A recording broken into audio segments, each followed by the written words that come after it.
Alright, let's slowly get everything started. I have to finish making the multi because everyone's giving me everything last second, which is the usual.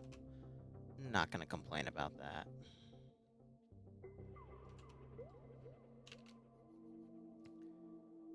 That's all the pokes done. That's a double post. Alright, that should be a-okay. I'll give it like 1 or 2 more minutes and then we'll go from there. Let me make sure that my add-ons are disabled. Ooh, excuse me. Yes, they are. And now we're just gonna wait and see. We have... What's our head count here? About 109 people on the TeamSpeak.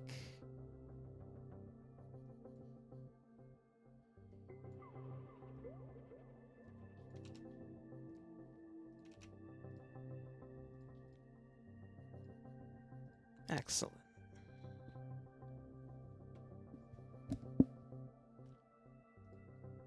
Alright, that should be good. Let me do one more check here. I think we have a few more people trickling in. Alright, yeah, about 110. Sweet. So, we'll see how all of this plays out.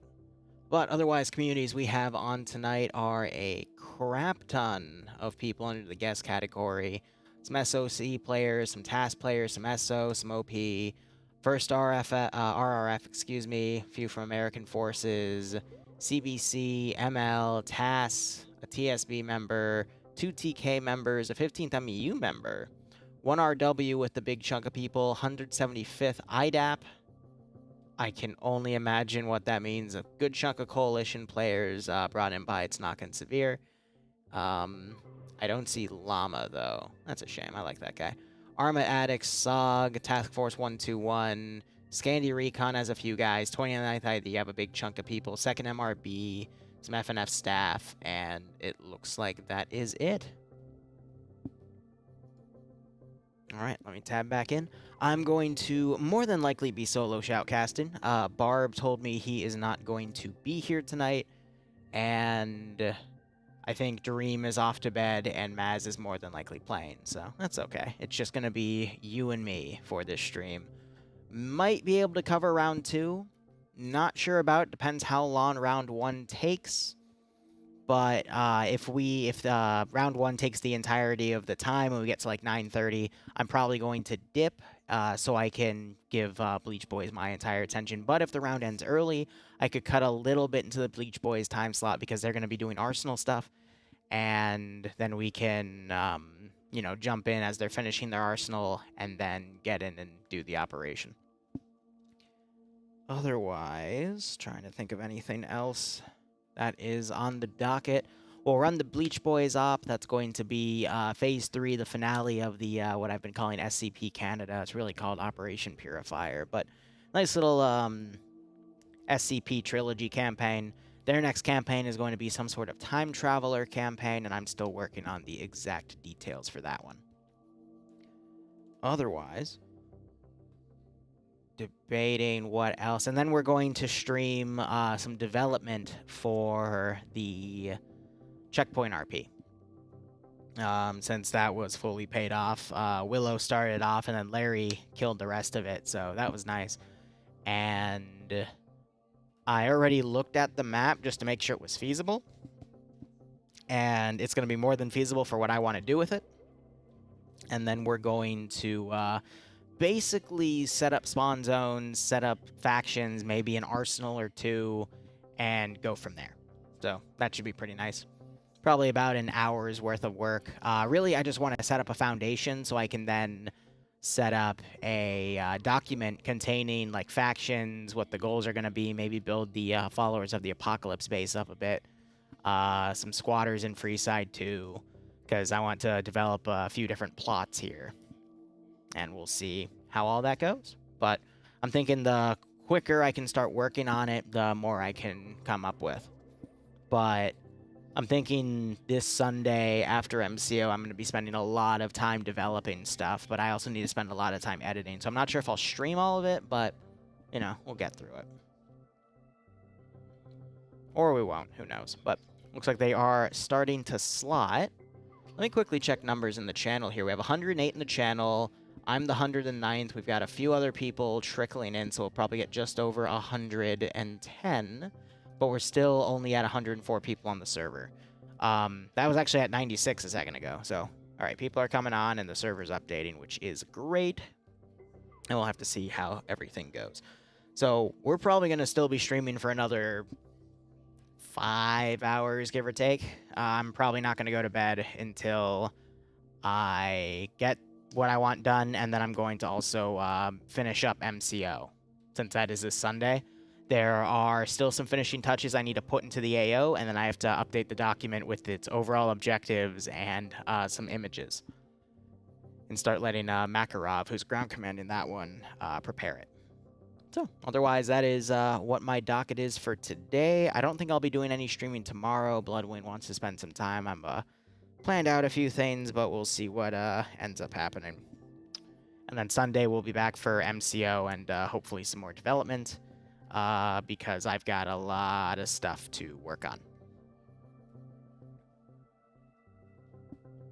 Otherwise, how is everyone in chat doing?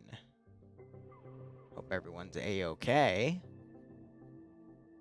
Otherwise, we're just going to wait this out and see if that number goes up a bit more. Having a few more people even so trickle in. And yeah, who knows? Doing good? That's good. I saw someone ask. I'm doing fine. Ludwig and I, we went to a food truck, got a bunch of pizzas. They were like 12 bucks a piece, though, for like flatbread size pizza, which I was a little about, but they were pretty good.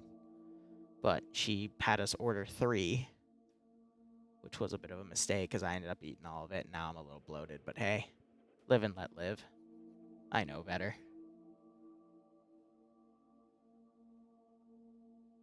Getting drunk, yeah. If I wasn't doing Bleach Boys tonight, I'd have a few beers to get a little more lucid, but I don't trust myself when I drunk stream and drunk Zeus, especially in a finale. If it was a more casual op, then yeah, but for something like that, nah, you know? I can drink while I commentate, though. That should be good enough. No, Willow, I can look at that right now. Alright, Willow. Willow, I'll also tell you this, since you guys normally take like 45 minutes to an hour to, set up. I might show up in the middle of while you're setting stuff up at around 10:15, 10:30.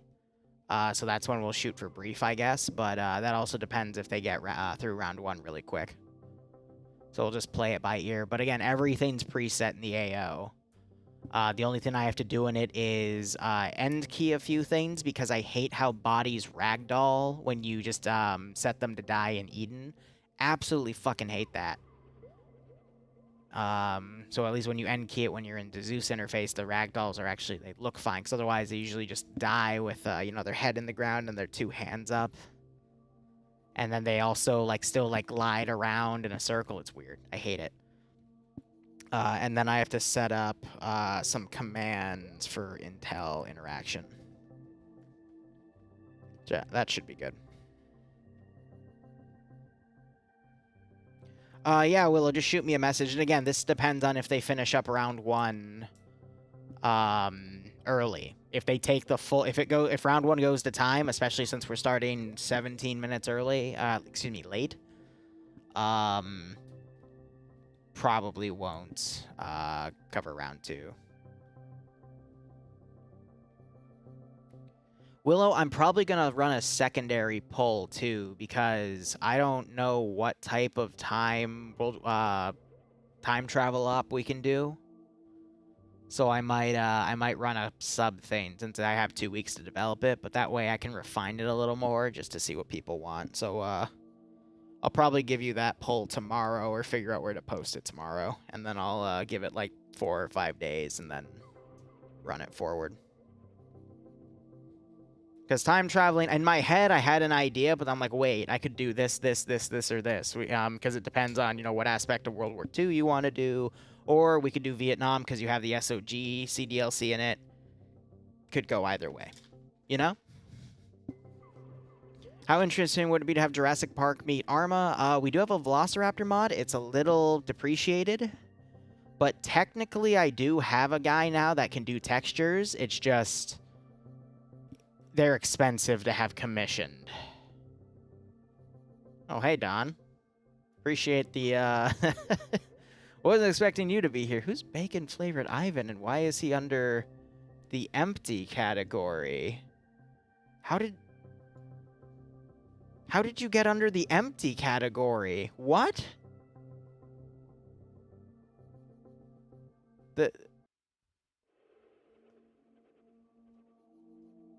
How?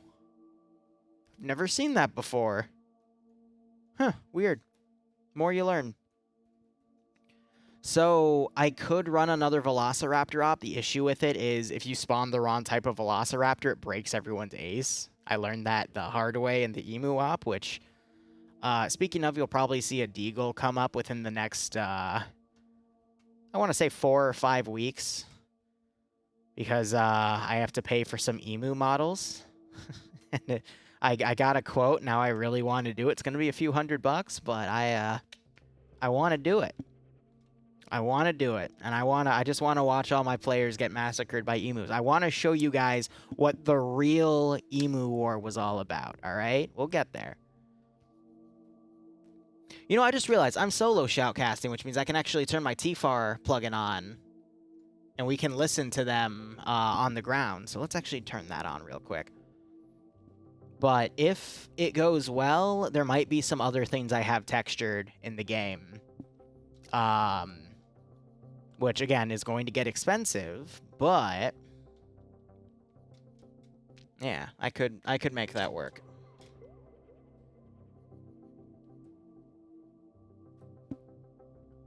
Because, you know, emus, dinosaurs,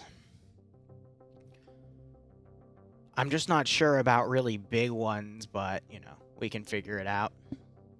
And it gives that team more experience with coding everything. I don't know. What else besides emus and dinosaurs would people be interested in having textured into Arma 3? It has to be something I can make an op out of. Because that's how I can justify it as a business expense when it comes to my taxes. You know? So, it's tough. Righto, Don. I appreciate it. Don, whatever happened to Dova? I only see Dova now in, like, Dante's chat, but I never see him around here anymore. Do you know anything of that? What happened? Oh my god almighty. Alright, so you can hear everyone now in the TFAR channel as the server adjusts. I think Dova's just in 100 different communities. Yeah, but I mean, he used to be around so often. Now, I don't know. I guess he found someone else. Big sad. Giant robot spider from Wild Wild West? I don't understand the reference. I'm so sorry.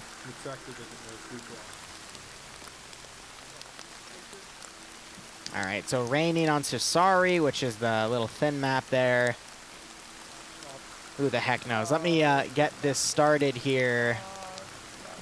You can do predictions, but let's go ahead and start with the attacking faction. So it's Op4 attacking 3 objectives in the AO. Op4 are Russians with AKMs, excuse me. So 7.62 AKs, Alton helmets, which are rescripted so they have the same amount of armor as everything else.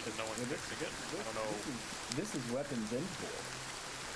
Oh, no, this is not weapons Op4, this is weapons Soviet. I recognize it right away. But I see an AK Because look, he has an AK 74. I can fix that. Yeah, so they have a mix of 74s and AKMs. Interesting. Someone just immediately dropped an RPG on the ground. That's kind of interesting. But the attacking faction here, we've got multiple gazes, both the armored trucks and the transports, though they don't really have any armor on those specific gaz models. And I believe that's it. All they get are transports. So, looking at the roster here, the commander is CIC Korvik, so Star Sim player. All right. That's actually going to be really interesting. I want to see how a Star Sim guy commands FNF. That's something I never realized I thought I'd ever want to see. And now I want to see it. All right, so Star Sim commanding. Schnuffles being the 2IC, Legal Action being the platoon medic. All right, Jesse leading X-Ray. X-Ray is going to be cardboard for the marksman rifle, which is an SVD. He's got a DMS scope on it, which is basically a medium-range optical scope. Ah, I'll get it eventually. Captain Dreek leading Alpha. We got Anderson, head honcho of NA that runs everything with him. So he's got heavy hitters like Poe, Martin, who is the main server developer, Miller, Cosmonaut, and Maz with him too. Cool Breeze, Cyrus, Fist, Warwick, so 29th ID players under him. ML, Paladin is commanding Bravo with Edwin under him and a lot of other names we see right here. Their roster just got moved to the bottom for whatever reason, so we'll go back up. And then he also has Dempy joining him as a PKM gunner. Vargrant, Platoon 2 HQ. I don't see Charlie, so I assume they went down to the bottom of the roster. Stoughton Bay, also known as Staffenberger, whatever. He always changes his name because I always mispronounce it. At this point, I do it on purpose just to annoy him. Sorry. Pierce is with him. Coax with him. Snow Owl, the man with the amazing voice. And I can listen to it now in real time. Excellent. And he's pretending to be an AI by looking back and forth. We've got Delta Wing on Echo 1, who is part of the multi-Twitch. He's with all the OP guys, which I forget what that community is specifically. And then we've got Tass here, 1RW here with Pierce, who is also 1RW. I'm just noting his name because he's a good player. And then we got Bravo 2 again. And then Charlie 1 is going to be a fire team-sized element led by Nemesis with Scandi Recon.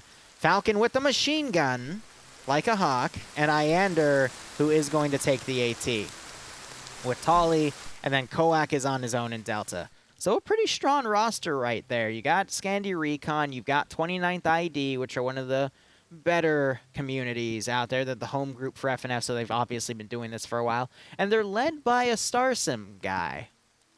So this could go any fucking way, in my opinion.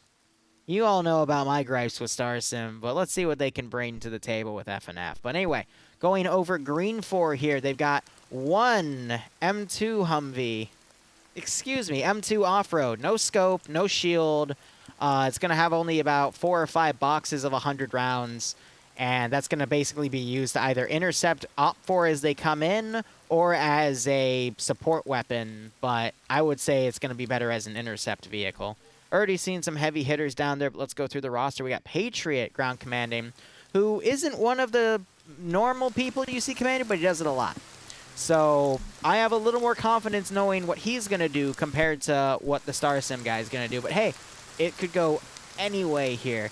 Executive Operator taking his platoon medic. We got G-Legs command. Nope, G-Legs is the marksman himself. He usually likes taking that role, can do some really good work with it. Olaf, Phoenix, and Spikey leading that team. Spikey part of the multi if you want to see, I believe, her POV.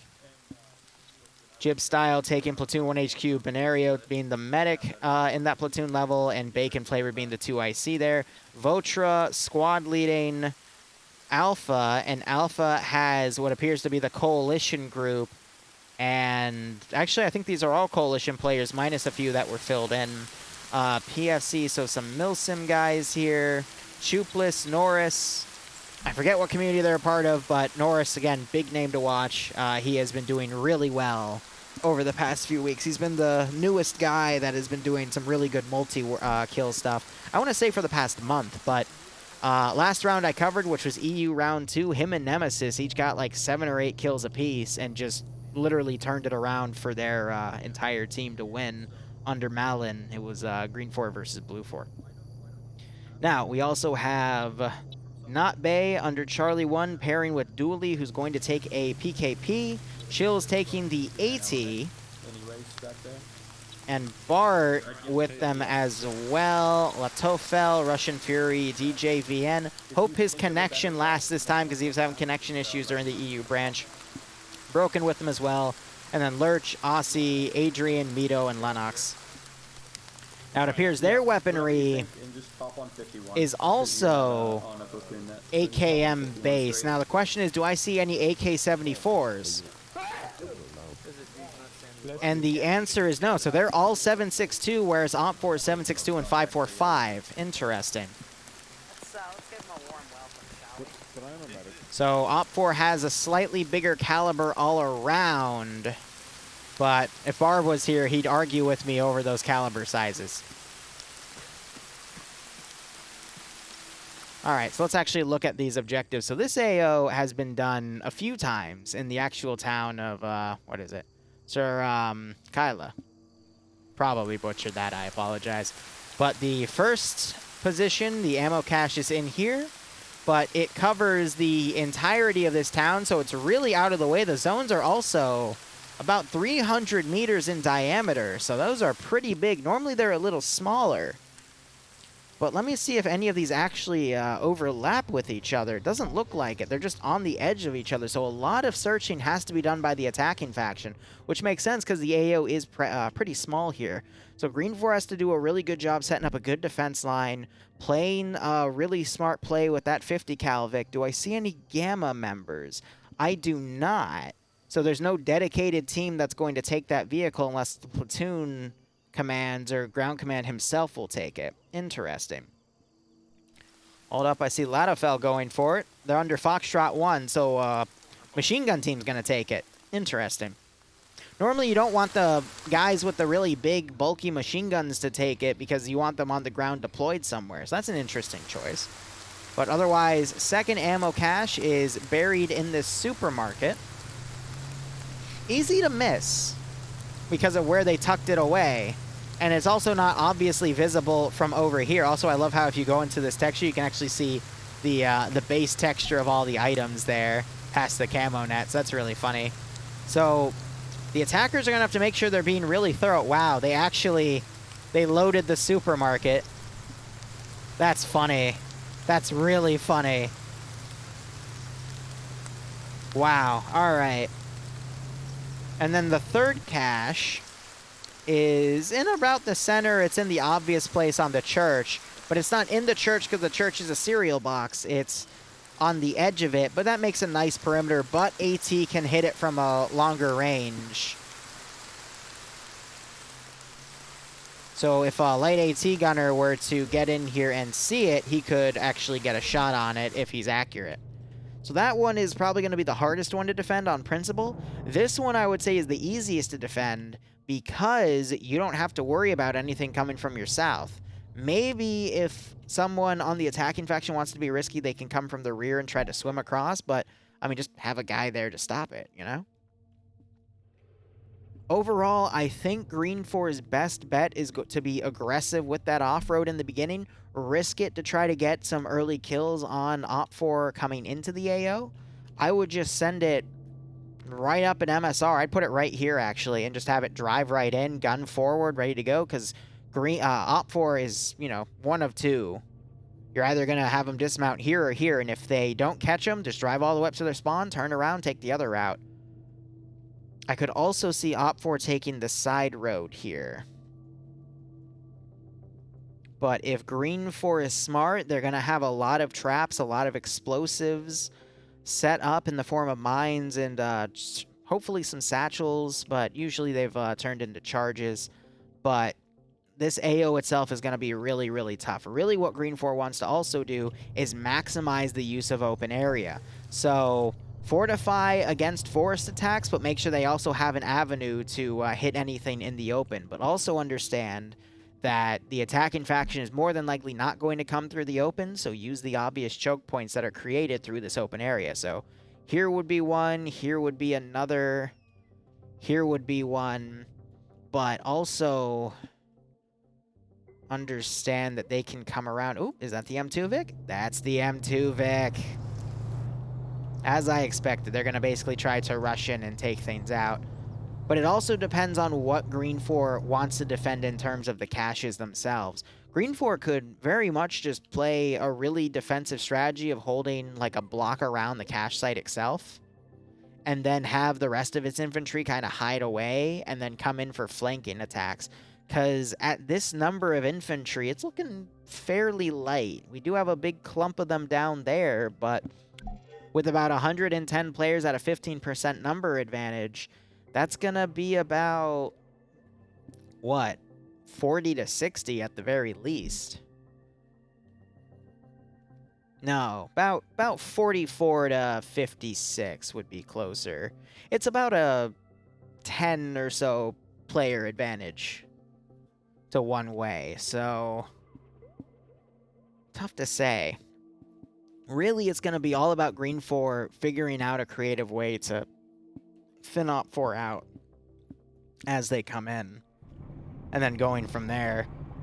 Now, if I was in Op 4 shoes, I would take this side route right here. I would hug it. Or hell, I would also use the coast. The coast would be even more ingenious. Yeah, run your forces along the coast. Get them to right here. And then take the SSR in, and then deploy your forces here and attack right to left. That would probably be the safest and smartest approach, because you completely bypass all of the roads, where Green 4 is going to try to be attacking early on with this 50 Calvic, which is turned around now. I think they're just going to try to be a roadblock, or watch in both directions. But he's not going to really get any coverage from up there. They're talking about if they don't ambush anybody, they're going to do something else. I didn't catch the last part of that wording. But I think Op 4 is going to go in, take a left, and just hug these side roads to get right into here. So they're talking about if they find someone, they're going to coordinate pulling off and then engaging.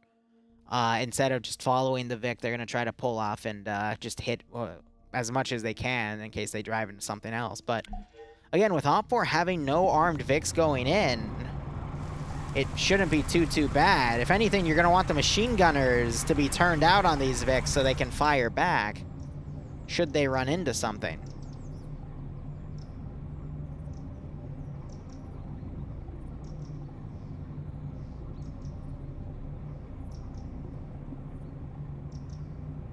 Bolter, you're right. That's something Barb and I always argue about. 545 has a faster velocity, but it is a smaller round compared to AKM.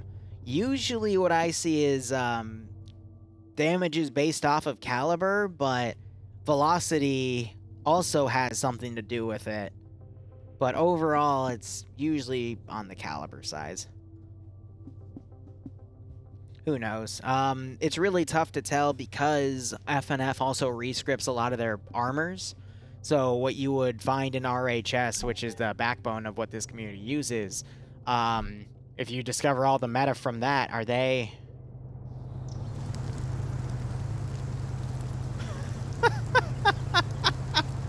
That is not what I was expecting to see.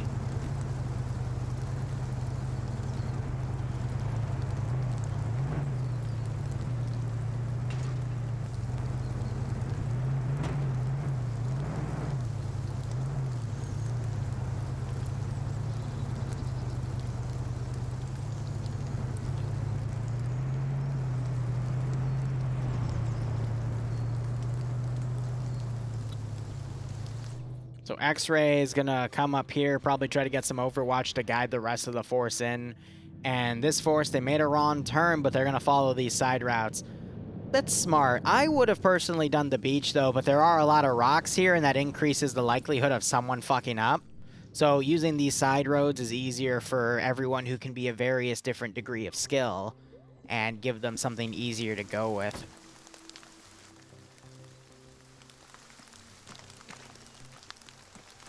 So these guys are deployed.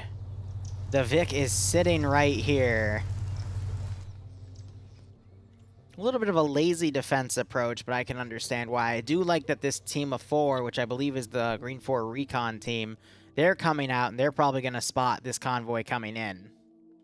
What I'm also concerned about is X-Ray going to pick off that Vic. It looks like the trees actually perfectly conceal it, though.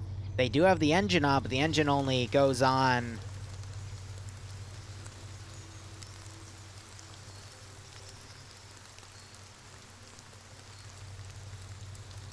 Yeah, it actually has a really... Yeah, so I don't hear it from here anymore, but hearing it over the rain... Damn, that thing's loud. Huh. I don't have a co-host tonight, unfortunately. So I'm wondering, Greenform, if they're trained to hear it, if they're actually going to try to listen, they might be able to hear it, but over the rain, it's going to be really tough to do.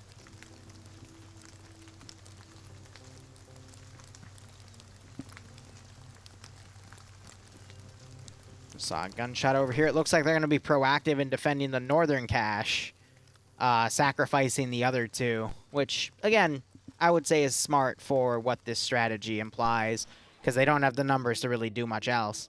But this allows them to kind of cover both of these AOs.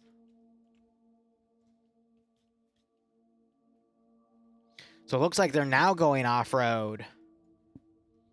They decided to cut off right here, and now they're going to go around. They're a little limited with how much they can go, but I could also see them completely going around and attacking from the south.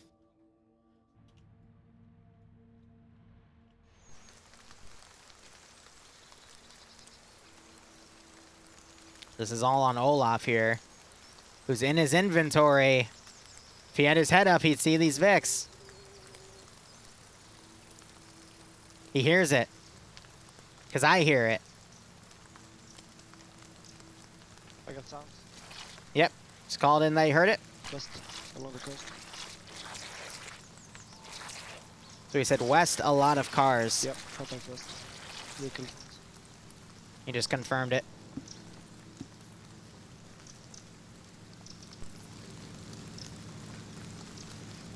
So now who is his leader? Spiky, right? Now it's going to be up to Spiky to call that in on the LR.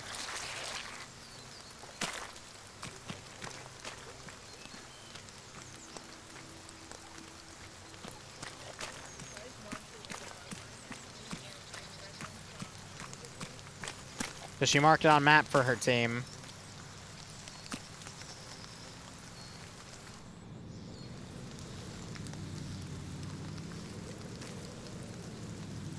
This is the entire attack wave. Now he's just a rifleman. He doesn't have anything else on that gun. Truck. That's 2 trucks, 1 jeep. Fully loaded trucks, seems like. That's 3 for now. So There's we more didn't coming. spot those first few Vics, but seeing the rest of these, he should be able to predict that this is like the Third- entire third force. truck.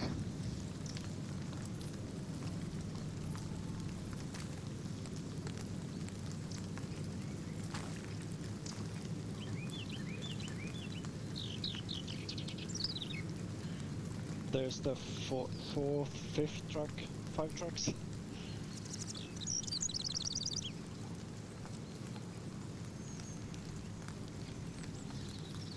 See him dismounting over there too. Look at all that movement. Yep. 6 trucks.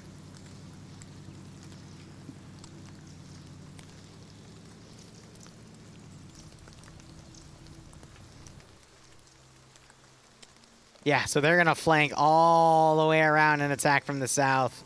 They have the time to do it. These guys have come around up here with that Vic. There's not really any chance to intercept at this point. Now we've got this one guy who's solo driving this Vic. I don't know to be a bait element or if he's just trying to catch up.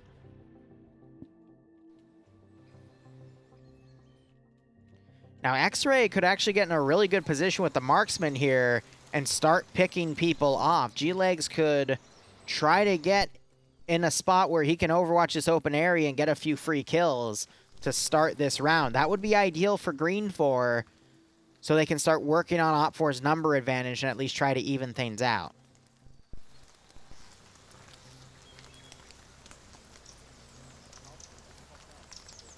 That gas is nearly impossible to detect over the rain. And these guys are talking, so they're not going to hear it. But again, that appears to just be a little recon vehicle.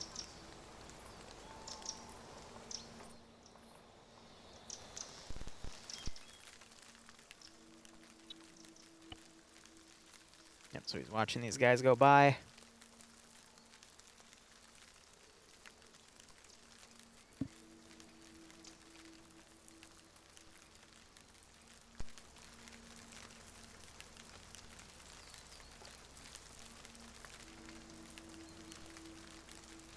Techie's still up on the hill. The two guys dismounted. Looks like they're bringing it back down now. What's cool about this map, though, is this is an underground cavern portion. That's been in a few AOs, too. But I don't really see this thing being useful anymore. Because it needs to keep its mobility, and the only way it's going to get that are on the roads. Otherwise, it's a very big sitting duck. Now, the entirety of the force is starting to move in. Marksman has lost a chance to start harassing the back line here, so he's going to start moving to this zone. All right, no, so far I'm going to give it to Korvik here. I like his command style so far. It's a massive flank attack. He has his groups in he has his force in 2 groups, excuse me. And he's going to be able to have them support each other. I imagine this force is going to continue around, attack from this angle, and then this other force is going to come in through this angle. Now, the one issue is these guys have a lot of open area here that they have to contend with, and you already see Green 4 turning over to potentially fight this wave of enemies.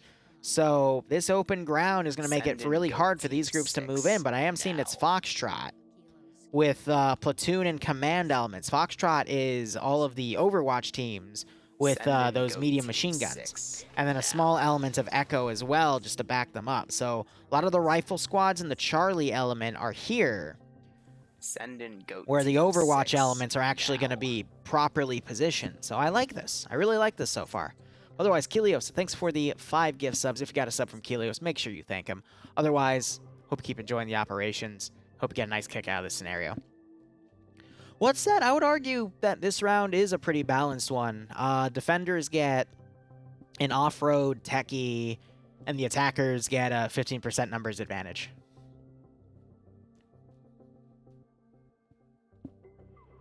There's the techie now driving by.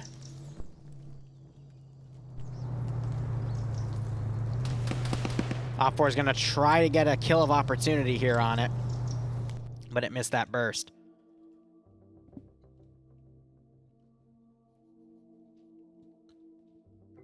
Now, if I was Op4 in that shoe, in that book, and I only had one guy to fire on, I don't think firing on it would have been worth it. Because as far as Op4 is concerned, I think they still think they have the element of surprise, at least until that one guy shot his gun. So we'll see if there's an increase in momentum now that Op4 might think that they've been discovered. I think X-Ray is doing a good job tailing this force, but they don't have the manpower to do anything significant to it. The marksman is way out of position. He's the only guy where I think he could set up somewhere and really dish out some damage, but, you know, from a safe position beyond the engagement range of the standard rifle squads here, but little out of play here because they're still trying to find where all the forces have gone. Jarut, thanks for the 4-month resub, my man. Hope you keep enjoying the operations. Get a nice kick out of this scenario. Oh god, no, no, no. I love how the first person I hear is Falcon. I believe he's this auto rifleman right here. What?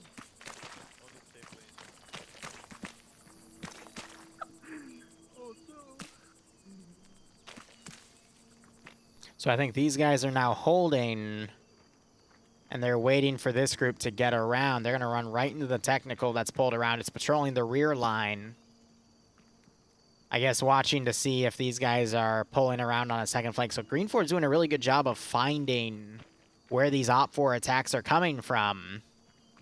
But I think they're still fearful that something's going to come around the northern side. Otherwise, they wouldn't have all these guys defending it. That at least is going to allow for a reserve force to come in and defend the objectives directly should the front lines fall. Which, you know, you got this group right here, that group, an internal group, and then internal defenders, and these guys are all the way up here. But the importance of recon in these scenarios is oh so very important. Falcon is on Op 4 with some members of Scandi Recon. So Iander, Nem, Falcon, Nafs. And they're also with members of Pepega Pirates. So Op4 is a very powerful roster.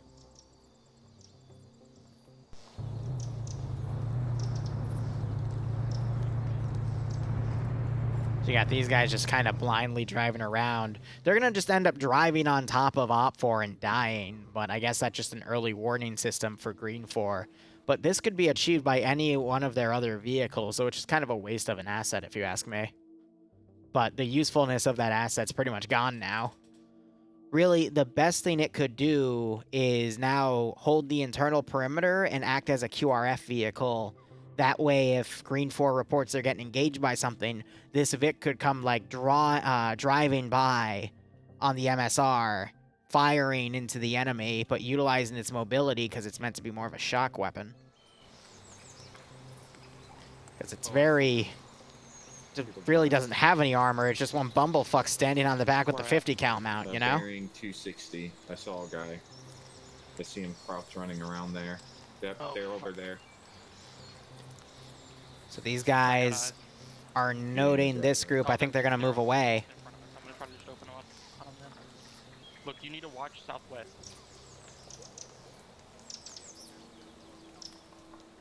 Yeah, so he's calling out to his driver. He needs to watch that direction, but I think Op4 is going to be able to get right on top of him at this rate.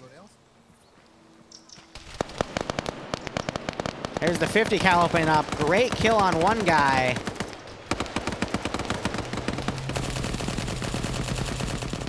Now the Vic is doing its best to fuck off. That was Coac going down. And I'm going to quickly tab out to mute myself because we're going to start hearing people. And I think the Vic just hit something to knock the gunner out, unless that, while I was tabbed out, he got hit by a random shot. We also have Bravo here engaging X-Ray of Op4. They're now being forced to pull back. Explosives being detonated here. So good use of traps, but unfortunately, it was on the wrong front. Someone just reported hostile activity, and they wanted to detonate it for good measure. Now you've got Op4 firing on Op4. O'Neal is jumping the gun a little bit. Now you got the entire force engaging Op4. See, here's what sucks about FNF. If you open your map, you see everyone's position in real time, and if they're unconscious, they're a different color. They're like a purple or whatever. I forget the exact color code, but it's a different color than everyone else who's active. So you could just check your map if you really are confused about the camo pattern that you saw everyone wearing in the beginning, you know? So when I see this, it hurts. Because these people should be a little smarter than that, you know? And this is just going to create confusion in the lines and mess with the commander's assault plan.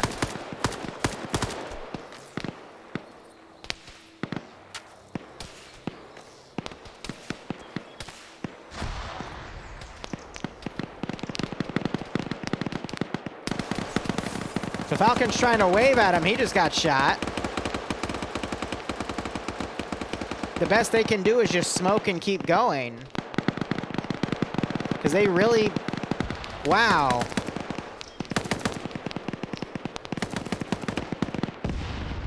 Are they now advancing to engage them in the... What is going on here?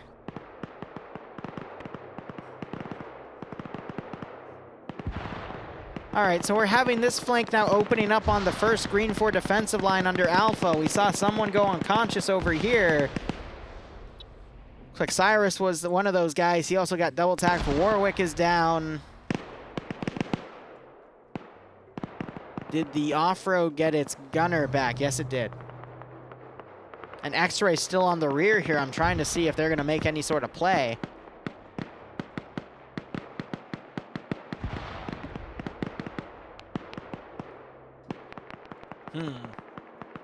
Some long-range fighting between the Echo element over here. Also, this is a Foxtrot element, so why is it getting in close? Again, it's an Overwatch group. If anything, these guys should be over here with those scoped PKPs, and these guys should be over here moving in to support the infantry because Echo is a rifle squad.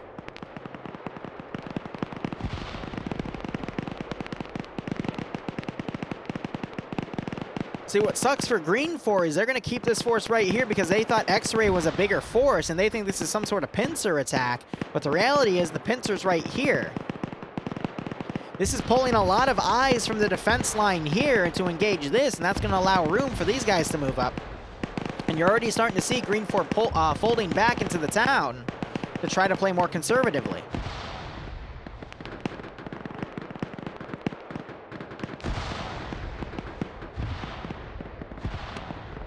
So Toon 1 HQ got killed off right here. Potentially getting shot from X-Ray. Let me check X-Ray real quick. G-Legs is on a kill, so that would match that theory. He might have been in the back trying to stage, and Green 4 was just able to take him out. He's got Phoenix coming up. Maz is back here. Again, Green 4 could just keep hitting stragglers that fall behind on X-Ray's lines, and Op 4 will be none the wiser because these guys have the same exact groupings of guns. The issue is Green 4 has to make sure they don't miss any of the stragglers, because then the stragglers will be behind Green 4, and, well, you know how that'll play out. Just a matter of who's going to end up killing who.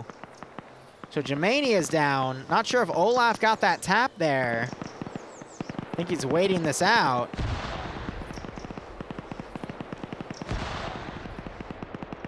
But I would say the plays you want to make are right here, because once they start getting to the town, it's going to be a lot harder to track them. Cool Breeze advancing in the open, quickly gets under some defilade there. If Olaf wanted to strike, now would be the time. Hit Germania. I think he's trying to line up a good shot as he bandages. Unless he lost sight of him. No, you have to see that. There it is. There's the knockout. There's the double tap. Great call there. So I really like Green 4's slow approach here. We got the Foxtrot 1 team. They're just abandoning the Vic. They're going to try to get behind Red 4's line. This could help out Green 4's defense lines if these guys are given enough room to move in and start picking off people on the rear line and really play to that weapon PID. Because again, they all have the same guns.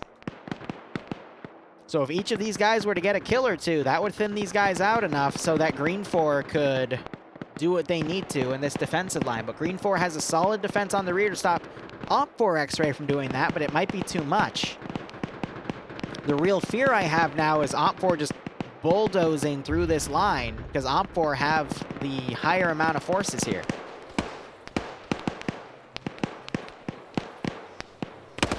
Really, what's going to be dangerous for Op 4, though, is crossing these open areas. So you see some smoke grenades being billowed out here. I think Op 4 is going to try to advance to get a nice L shape right here.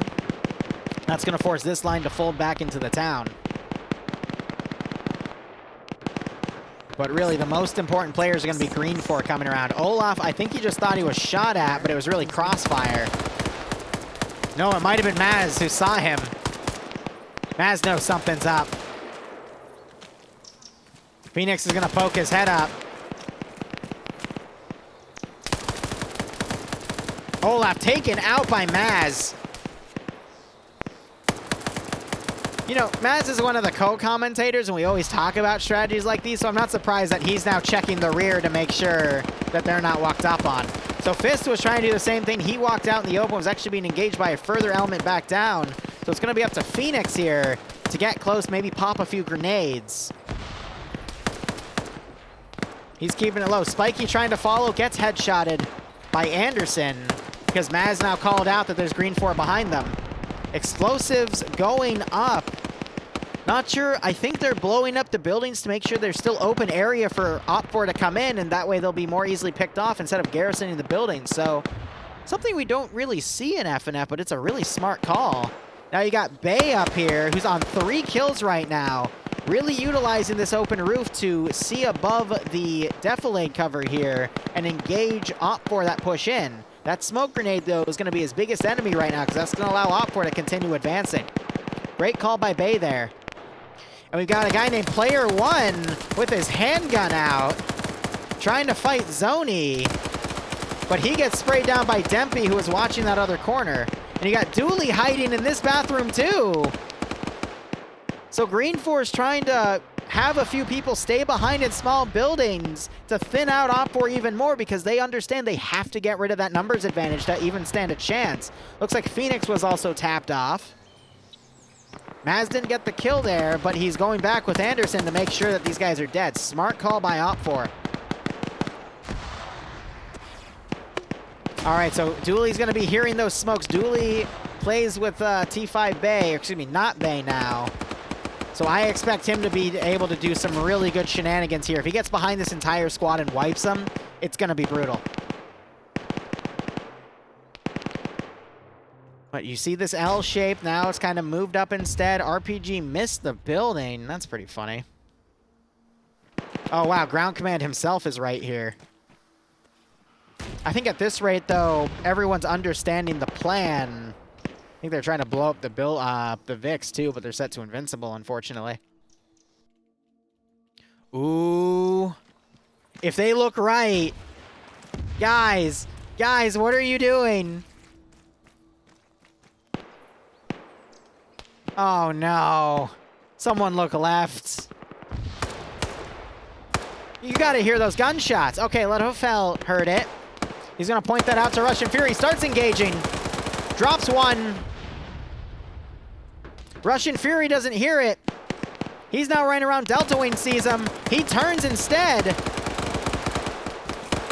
There goes Russian Fury. Oh, but Ledhofel knocking out a lot of dudes. Not confirming the kills, though, so a lot of them are going to be able to wake up again. I wonder if Hungarian is the Hungarian I'm thinking of. So now you got G-Legs back here on 4 kills. Picking off people on the rear. He was engaging Falcon. Now Falcon's running around. Wondering what's going on. Op4's getting on the back of this cache. They've already destroyed the church one, which I completely missed. But Green 4 is really well entrenched in this area. Has Dooley has come out. Gas station just exploded. And that killed someone so hard he's still standing. With, like, multiple AKs out. Do you see the amount of blood coming out of that man? Holy crap. So that has disoriented this group for sure. And Dooley's now running around back here. Missed his opportunity to come out a little sooner, but it's really hard to time stuff right like that. Ledhofel's grabbed his buddy's PKP and is now spraying into this building, cutting off this small group. Dooley firing on the rear of these guys. Legal Action was able to wake back up. And now it's looking a little thinner for Op4 here. These are the main forces now. As long as Ledhofel can finish these guys up, but if he comes up over here to help with that PKP, him and Dooley could do a lot of damage. And with G-Lake still on the rear, if he keeps harassing the rear line, I think Green 4's in a good spot to turn it around. But these guys need to be getting a few more kills here. Just saw one Green 4 guy fall right there.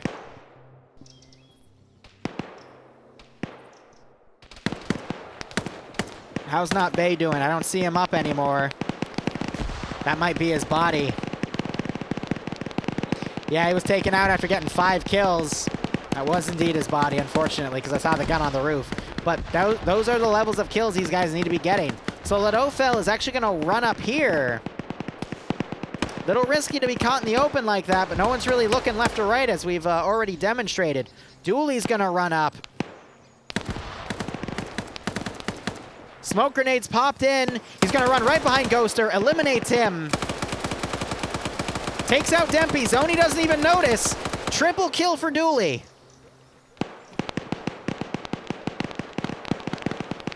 Great fucking job. Meanwhile, Ledhofel right behind these guys. Times a grenade. Throws it right into... Great grenade position. Another grenade going in. That's going to knock these guys out. Gets a kill, gets a knockout. Ibanek staying on the rear line. That partially blows up that building. Great plays by the PKP gunners on the rear line. This is exactly what Green 4 needs. Look at Ledhofel go in. He just got another kill. Takes out Legal Action. Runs around on the left. Throws a smoke grenade inside to disorient them. Now he runs in. Oh my fucking god. Look at this man. How many fucking kills did this man just get? This man's on 9 kills. He has been the pinnacle of Green 4 turning this around here. Gets his 10th kill. 11th kill before Ibnek finally takes him out. That has turned around the game. Him, G-Legs, Not Bay, between them getting around about 20 kills. So 11 plus Bay's 5 plus G-Legs is 4. 20 right there. Where's Dooley? I think Dooley got taken out. How many did Dooley get? 5. So 25 kills between them. Completely nullified Op4's advantage, and you see so much less red on the screen now. I think Green 4's got this. Great use of the PKP gunners, getting them on the back line and just absolutely annihilating. Even though it was Russian Fell's gun, I like how, or Russian Fury's gun, Lado picked it up, utilized it to his advantage, got some kills here, moved in, completely annihilated the right flank for Op4, and now I think there's enough here for Op4 to clean up. Now, I am concerned, though, for Green 4. We still have Falcon and Nafs on the field here. Maz has also been showing a really good level of intelligence here by predicting what Green 4 was going to do.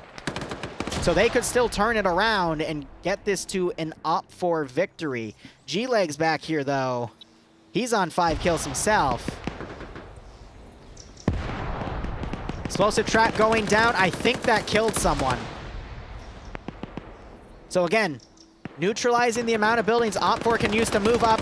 Mike now suppressing, catching Space Cowboy Carl. Leo catching Artisan as he moves in. Yeah, so the explosives are forcing Op4 to go down other areas that Green 4's ready, and Wiz having a grenade land right on top of him. G-Legs, I don't see him anymore. I think Wiki might have taken him out. Yeah, Wiki on 2 kills, that's more than likely. G-Legs right, oh yeah, he definitely got him. Leo pushing now with a gun, I thought it was a machine gun, but it was actually just an AK. Yep, so the central flank for Op4 has been pretty much nullified at this point as well. Now it's just up to the left flank. X-Ray that was flanking on this side have all been taken out. I think Green 4 has it. This is why I always point out certain people in the roster, because they can pull some crazy shit when you put them in the right position. So we're going to add Ledofel. If he has a machine gun with that 11 kill streak, whew, he's one to watch. I still believe in Falcon and Nafs doing really well, but I'm just looking at all that Green 4. Op4 still has a good chunk of units down.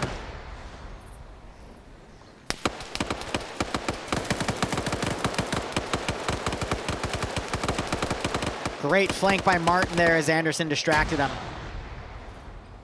Op4 folding in. Leo and Mike going a little too far in, but they could always sweep back around and hit him from the rear once again. If the round ends within the next 10 minutes, I could see us doing the next round. Willow will DM me when they're ready to start anyway.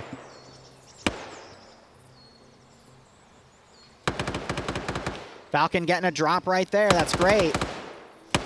He's on 3 himself, but can he keep the momentum going?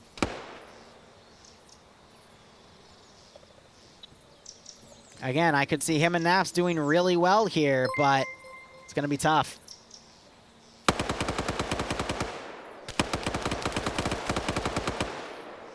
So Pyros, I don't think realizes he's being suppressed. Nafs just gets 2-tapped by somebody. I think it was this guy right here. Yeah, I still see him freshly ragdolling, but he is the medic. There's 2 medics right here that could save him, though. He might wake back up depending on the circumstances. Also Devour, that sounds great, man. We'll talk tomorrow about getting a time frame for it. Because, you know, sooner's always better, but it'll be up to what happens. Ooh, Falcon just saw him medic. Sprays him down with that machine gun. Running left and right to make sure he tries to avoid gunfire. So Op4, they've got 4 guys here with the 5th. They could probably take out that cache because it's just Patriot, who is ground command, and Mito here. And then if Falcon gets into striking distance and starts mag dumping that cache, I could still see Op4 winning this. Holy crap, Mito just got a freaking triple kill? What the fuck? Mito taking a fresh GL, yeah, freaking just annihilated 3 dudes. Tries to put AT on that car, but it was ineffective because the car was set to invincible. That I disagree with. Those things should be allowed to explode. That's pretty fucking funny. So Leo and Mike got behind these guys. Leo's caught in a reload, but managed to get the magazine in time to finish off Anderson. Cuban getting taken out. It is just going to be up to Falcon and Nafs. I still think Ibnek and Schnuffles can beat Mito and get in there and blow that thing up, but the real fight is going to be right here. Got Wiki in the back line, too. It is 5 players left. Cuban fails his wake-up check. You saw that he was awake for a second, and then he went unconscious again. That's what I mean by wake-up checks. I think Leo's getting shot at by his own guys because this was an enemy position. Yep, he's going to be bandaging. PID has been really tough tonight. Mike double-tapping Cuban. We're going to do dev work tonight, Devour, after Bleach Boys. Ooh, grenade thrown right on... Oh, nope. Okay, it was a smoke. If I bet Op4, I'd be a little nervous right now. I do trust in Falcon's ability with his gun, but so many guys on Green 4 were able to get really good KDs tonight in this first round that I'm not sure it's going to be enough. I mean, Mito just got a fucking triple kill. Wiki caught in the open, doing his best to avoid those gunshots, gets down on the ground. I can't believe this. That's just crazy. This is crazy. Look, there's 4 fucking dead bodies in here. And all of this was done by 1 man. All of the freaking... That's mind-boggling to me. Falcon's running in. He's going to have to be on his A-game. Schnuffles running around on the side. Mito trying to outflank. Neither of these guys are explosive specialists. Nafs and Falcon moving in.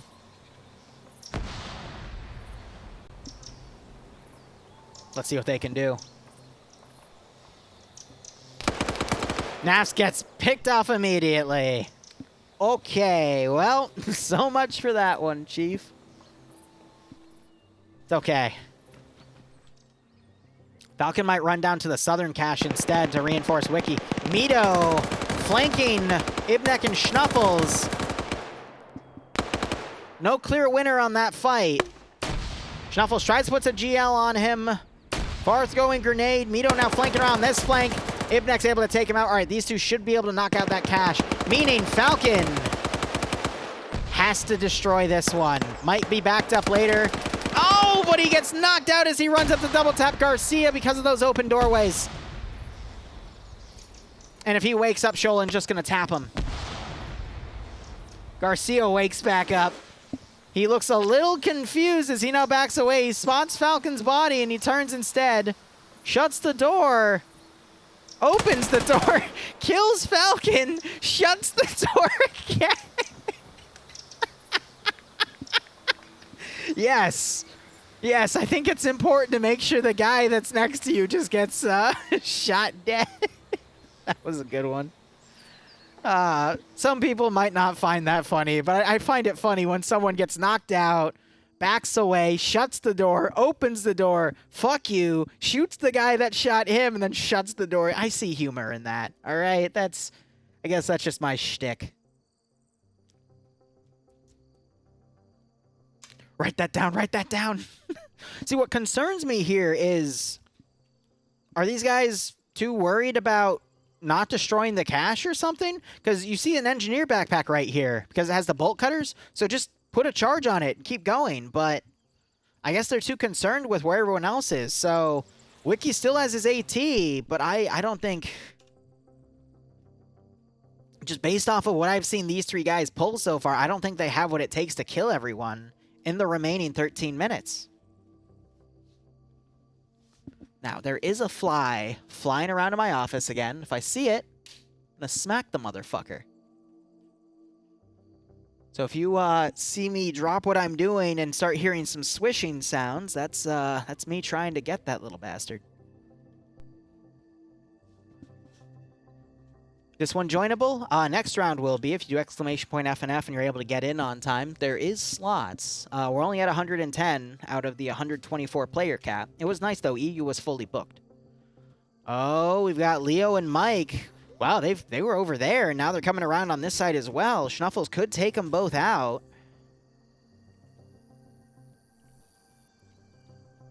Nah, Bloodwind's upstairs. I don't want to bug her.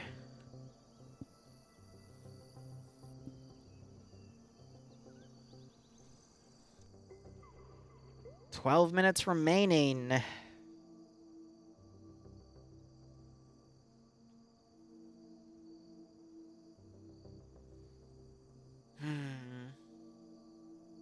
Yeah, I saw that, Falcon. There was a pretty funny clip I'm gonna make out of it though.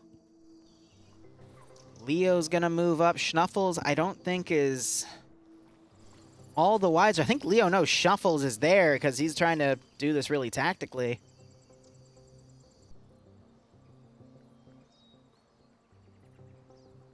Maz just poked me saying that was fucked, no command structure at all. He was on Op 4. Really, I think Op 4 had a great plan going in, even if there was no command structure. It's just people on Green 4 waited till Op 4 moved past them and then just completely ambushed them. Leo getting one of the three. That was Ibnek. Comes around. Leo caught reloading. Schnuffles gets him. Broken tries to take him out. Knocks Schnuffles out. Wiki now running over. Wait a minute. That's not how you aim a gun. Schnuffles double tapped. It is last man standing. Wiki.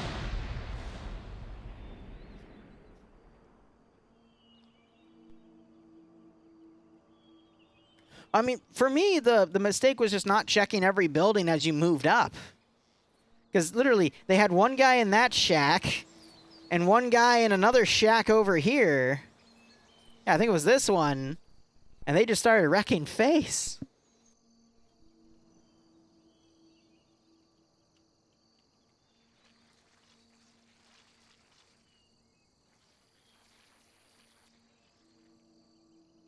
But no, I think Op 4, again, had a really good plan. Maz saved the northern group of Op 4 from getting engaged on the rear by Green 4. It's just Green 4 had more people that they placed on the rear, the two-man technical crew, two guys that were in buildings that came out, and the marksman. And, I mean, let me show you. So Dooley, 5 kills. Not Bay, 5 kills. He was on the front line, though, on the rooftop, but I'm just, I won't add his kill count to it, actually. So Dooley was on the, he was hiding in that building, came out, got 5 kills. Ibnek. No. Trying to think what else. Letafel. Big one. He was with Russian Fury, who got 1 kill, died up here. Latofel grabbed his gun and got all of the kills right here. Mito got this triple kill right here because the spacing was atrocious. There was one other, and G-Legs, who also got in the back line. Got 5 kills himself. So it was a mix of 2 guys on the front line getting multi-kills, Bay and Mito, and then G-Legs, Latofel, and Dooley. That, between them, got like 20 kills just by getting on the backs of people. There we go. So, I guess it counted that because of the wake-up check. Wiki's still alive, though, but because he got knocked out. So I guess that just put away any doubts in people's minds, because he would have just gotten killed off right there. So, GG. All right, Don, pay it out. We'll go to round 2. I think I'll have enough time to fully cover this round. If not, you might see me dip out as it heats up. All right. But no, that was a great play by Latofel with that PKP. Just absolutely annihilated everything. You're around 2. But we'll see what this round brings in. So, give me 1 moment. I'm going to get back up in the casting couch, and let's go ahead and switch out our music for our our intermission music. Turn that sucker up. And play some ads as I switch out all of our commands. Of course, if you are subbed, you won't see any ads. It is the gift of subbing in itself. Oh shit, wow, we're actually almost at 40,000 followers. Neat. Alright. So this is going to be Mull of Kintyre, Scotland. So let me get that changed out on the map. Also, I just realized I never posted the multi. Let me go ahead and fix that real quick.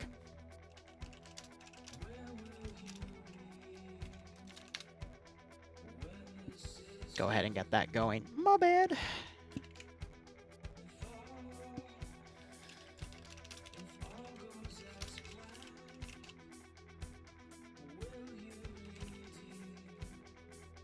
So this round will probably start by 9:30, which means, yeah, 10:30 would be a good start time, and I can jump right into Bleach Boys. They should be ready by then.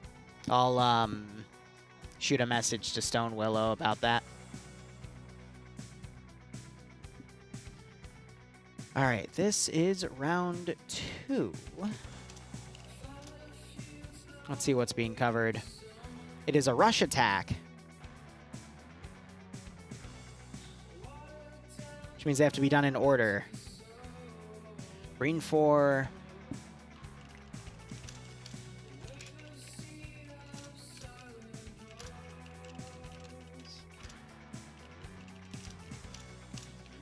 What's the number advantage here? Give me 1 second, Barkley.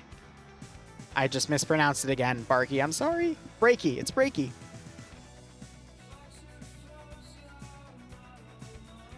Oh. Huh. Neat. A 15% numbers advantage. An MI-24. A Huey. And a 3 speedboat minigun. While Op4 has... Please tell me they have helis too. A mobile SPG-9 and 2 cords. Holy crap.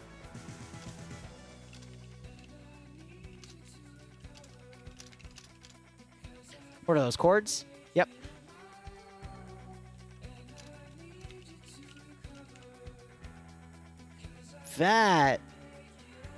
That's gonna be an interesting round. Wow. Air assault all the way. Ooh.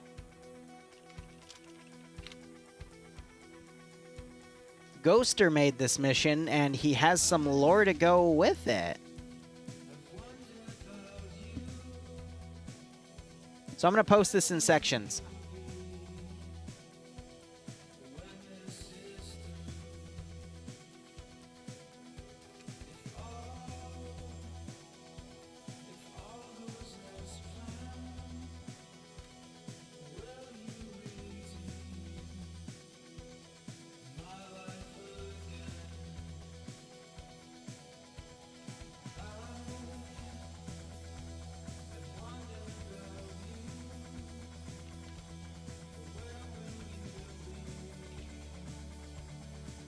Nice.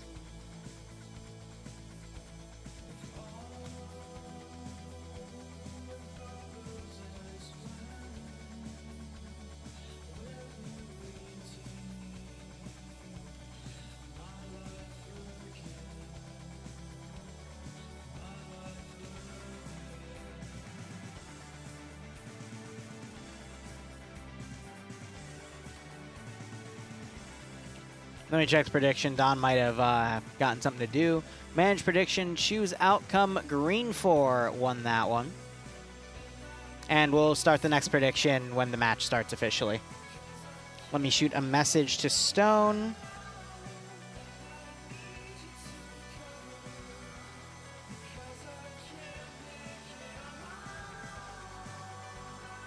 Send in Goat Team 6 now. Excellent.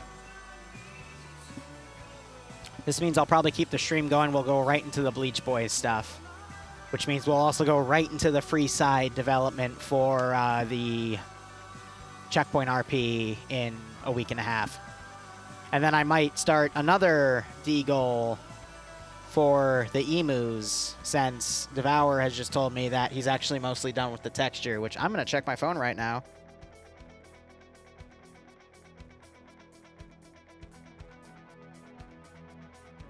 Okay, so he only sent me the original picture, which was really, really nice to see that already textured on. Bleach Boys will be more Canada. It is the finale for the trilogy. And then I need to repool them and ask what type of time travel op they want to do, because there's a few different places in World War II we can go. And we can also do Vietnam. So it's entirely up to them on that regard. But anyway, Breaky, thanks for giving out the gift sub, and it went to Symphony. I hope you will keep enjoying the operations. I hope you get a nice kick out of this scenario. And also thanks for the 250 VIPs. I did not make Operator Chen. I found her on the internet and adapted her because I was originally going to be just a small-scale meme channel that worked under Luton09. And, yeah, I'm due for a rebranding, which is going to happen by the end of the year. But by stepping away from some of my duties in TSB and as administrator, I'm going to free up more time to work on a few other things. Now, yeah, right? Ancient history. Mull of Kintyre. What the heck am I going to play for that? You know what? To keep us awake, let's, let's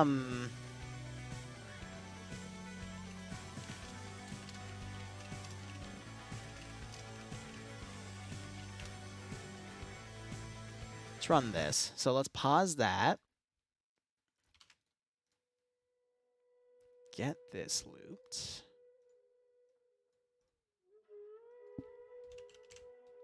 Stupid 2C attack.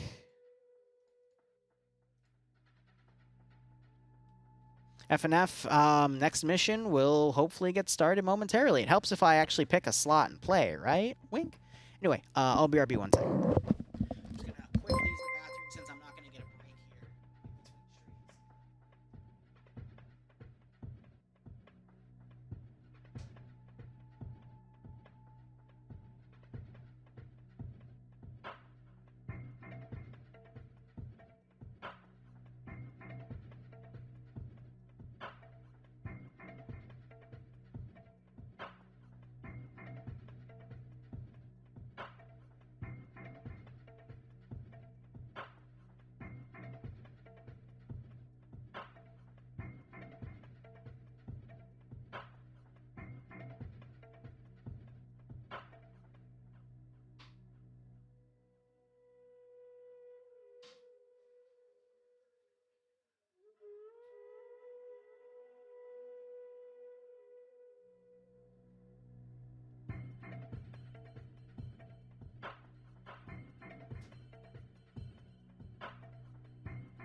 The poll will happen when we start the round.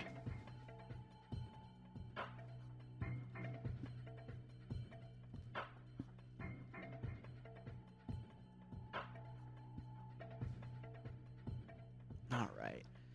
Now you got to keep Operator Chen. Look, don't worry. I'm going to keep her. It's just I also want to get my own OC on as well. Just in case there's a legal battle down the road, because that's the advice my lawyer's given me, at the very least, as well as my girlfriend.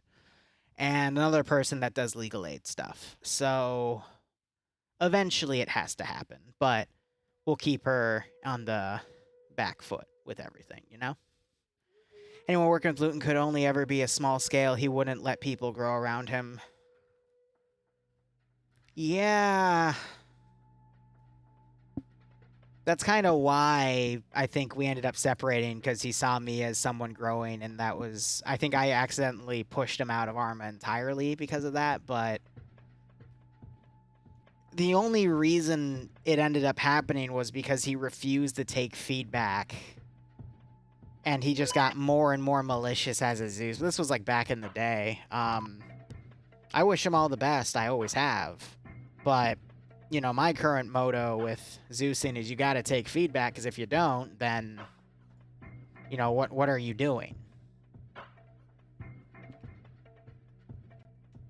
me get back up to the casting couch here. Again, we'll be in the TFAR channel to do this, but... Ay. This is actually going to be a naval, a naval scenario. Hell yeah. So I put out all of the text in the the Twitch channel for you guys, but I will go ahead and let's quickly read this off.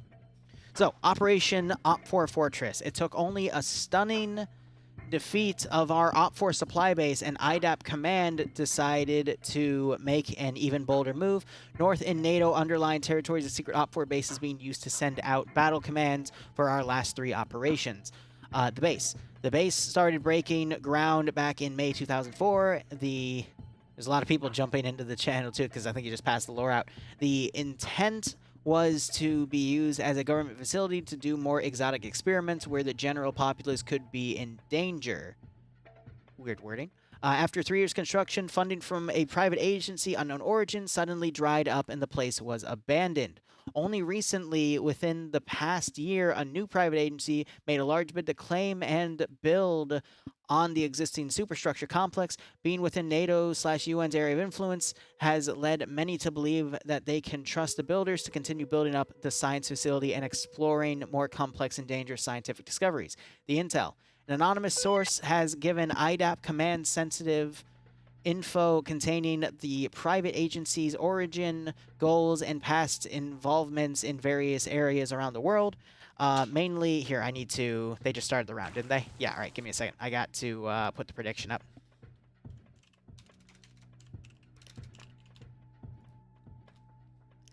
And this is going to be green 4 attacking op 4. All right.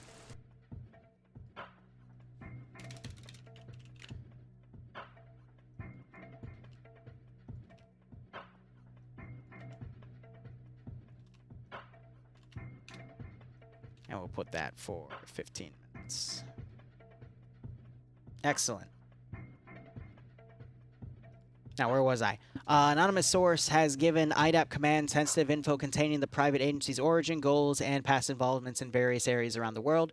A mainly USSR-based group has funded the rebuild of the base and used as a forward communications base, FCB, after the defeat of the airfield on Al Raik, and an internal mole within IDAP, the private agency hired a USSR-based PMC citing regards for a possible terrorist attack within the coming days.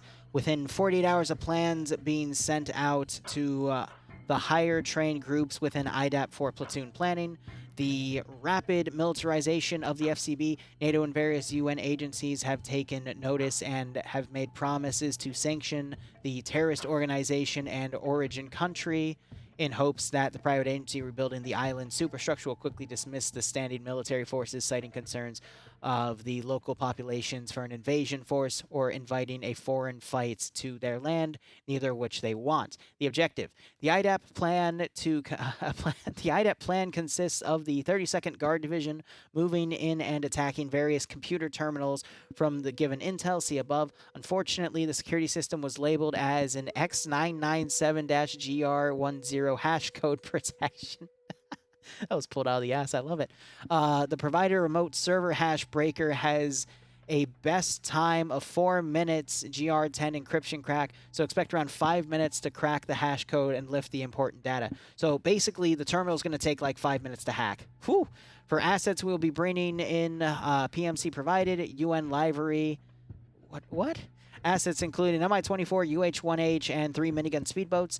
The enemy assets appear to be a few statics firing 12.5 millimeter. So no, that's 12 points. It's supposed to be 12.7. Interesting.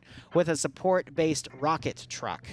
Please remember that if NATO or the UN finds out about the attack, serious repercussions will be handed to the main IDAP association and possibly hunted down by various well-funded PMCs. It is highly advised that you should have both terminals hacked and detonated before the 15-minute warning to prevent possible NATO reinforcements.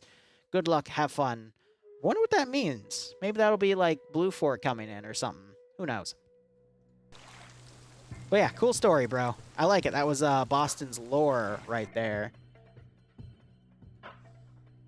And Maz has just DM'd me saying he has stopped caring at this point.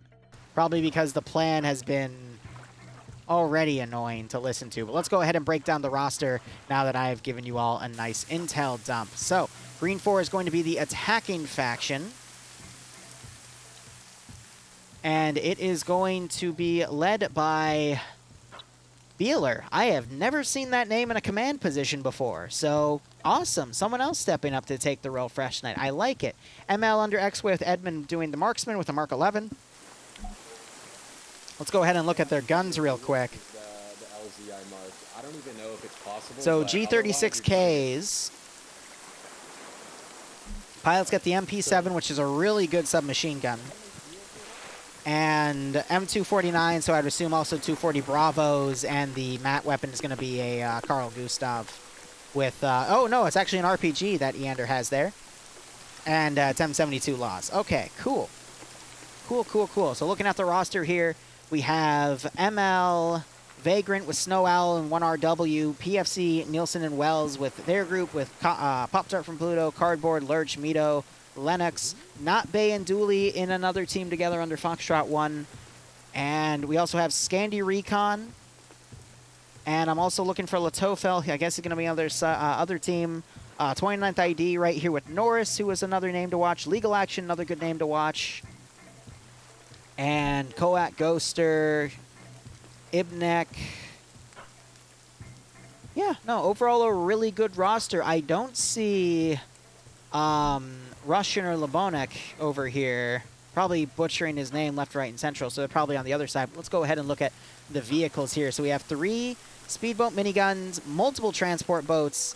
It's an unarmed UH-1 with IDAP camo. I love it. No, it's United Nations camo. Okay. And then the Mi-24 with a 12.7 chin gun. And no pylons. All right.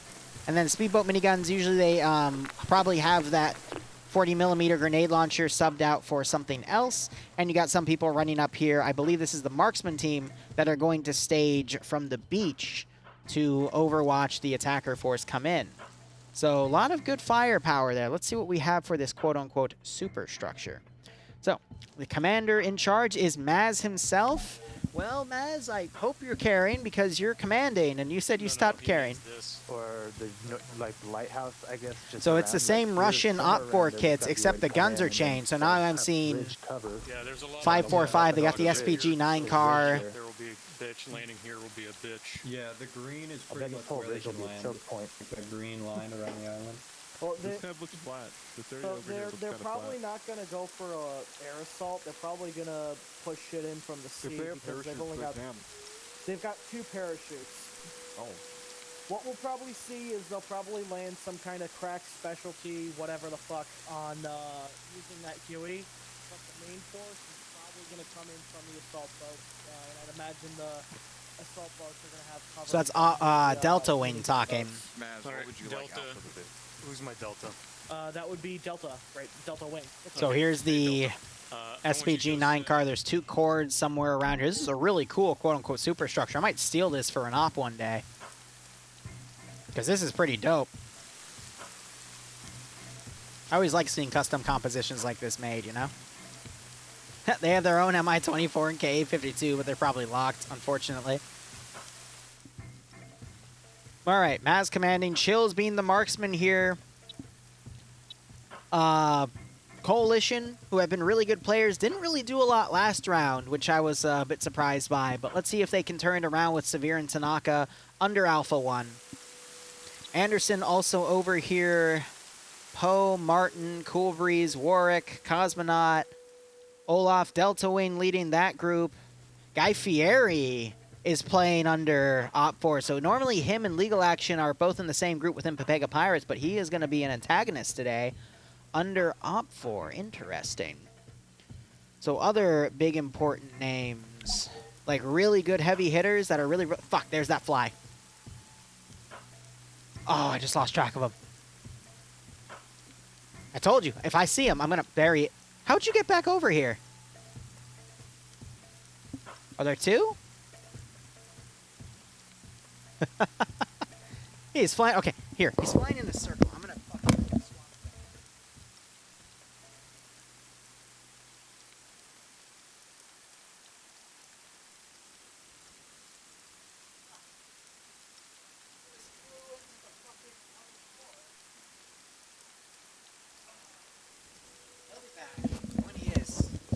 His ass is grass. Anyway, sorry about that. Yeah, they lost the keys to the helicopters. Oh, nope. Latofel and Russian Fury are going to be flying one of the helicopters. Okay, and then Pierce and Wise are going to be flying the other helicopter. I don't know which one's which, though, so we'll have to see which one they get in. But I'd love to see Latofel spray people down from the chin gun. Looks like... Nope, he's part of Foxtrot, too, so I can't tell who's flying who yet. I'll try to keep my light on for this scenario, but no one has night vision. Now,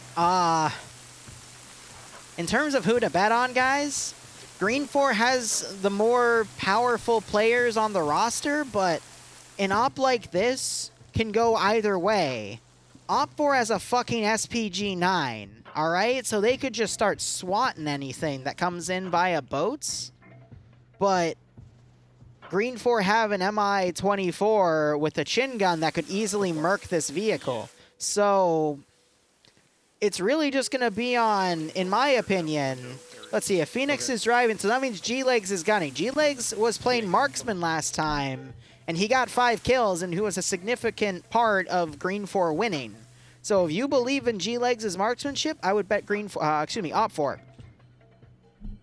If you think that Green 4 is going to do some badass landing on this island and murk everything, I would bet Op 4. But we haven't even looked at the terminal sites yet. So Terminal 1, the first active one, is in this area, which is actually fairly open. Interesting. But it's in, like, the center of this map, so that'll be really tough to cover. But I could see Op 4 doing a really easy defense around because everything else is just really open on this area. Terminal 2 is tucked in all the way over here at this construction complex. So honestly, I think there's enough spots for Green 4 to come in, but if Op 4 is proactive in its defense, I think Op 4 is going to be able to stop them from getting on the area. But if G-Legs is able to snipe that helicopter in the opening moments, I think it's going to be an easy Op 4 victory. Because they'll be able to just hunker down everything else, you know?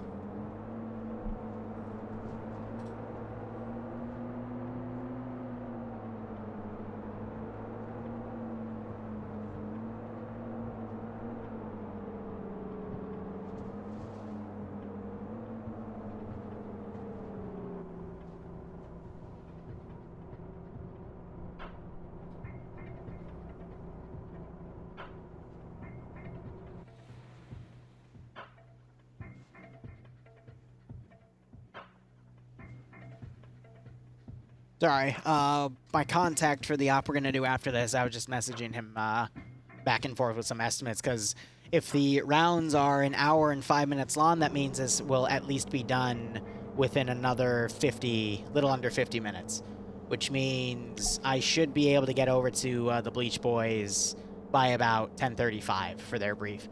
The server opens up at 10, but they always like to play Barbie for like 45, 50 minutes, so that's why I'm like, you know, I could probably sneak in doing the second round of EU, so we'll see how things go.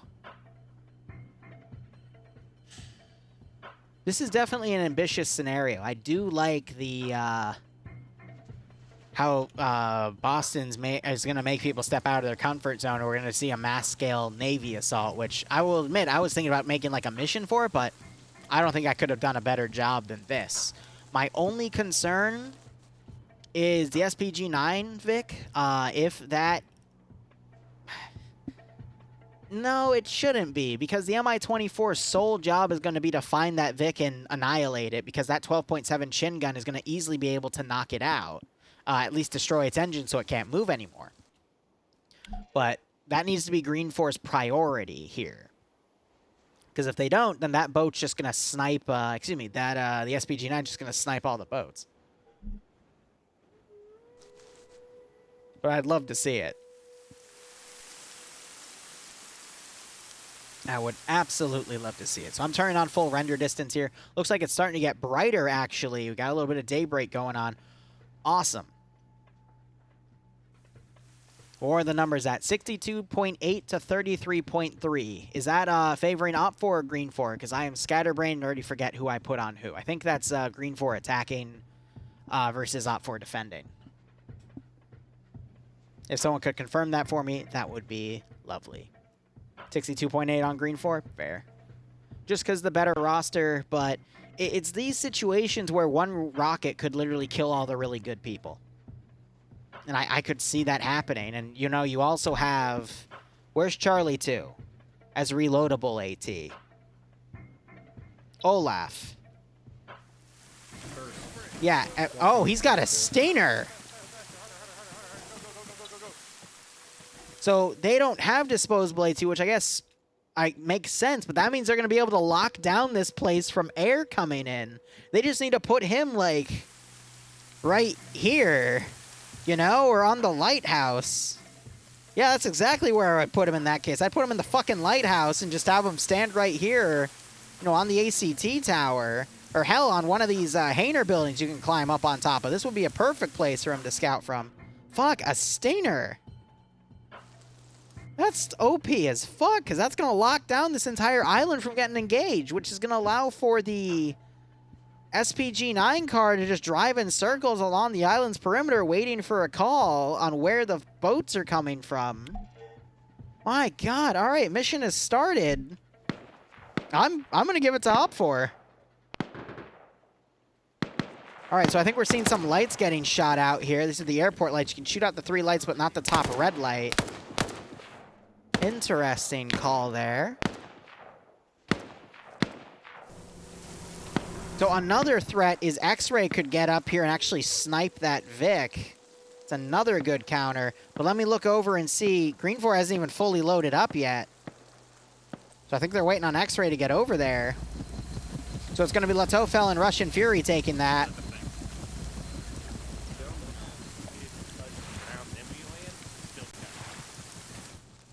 Honestly, I think the 24 just needs to go balls to the wall, find that Vic, and take it out. And it's going to have to relay with the marksman team to find its position and take it out right here.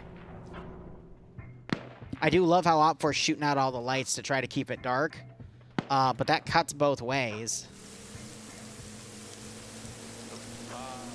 I love how Operative's trying to get into the Vic just to see if he can. That's funny. So where has Olaf gone? They're putting him right up here. This is not a bad spot. I think they're thinking that Green 4 might try to land units back here, so he's there to basically just prevent that from happening.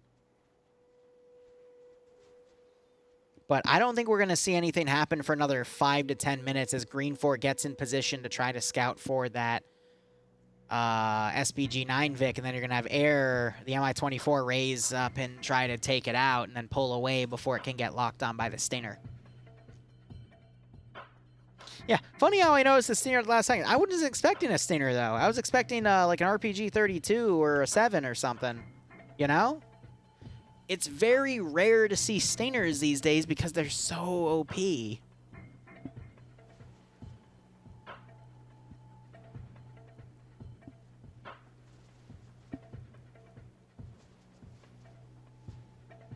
That's a freaking sheep up there, yeah. I was like, what the heck is that thing?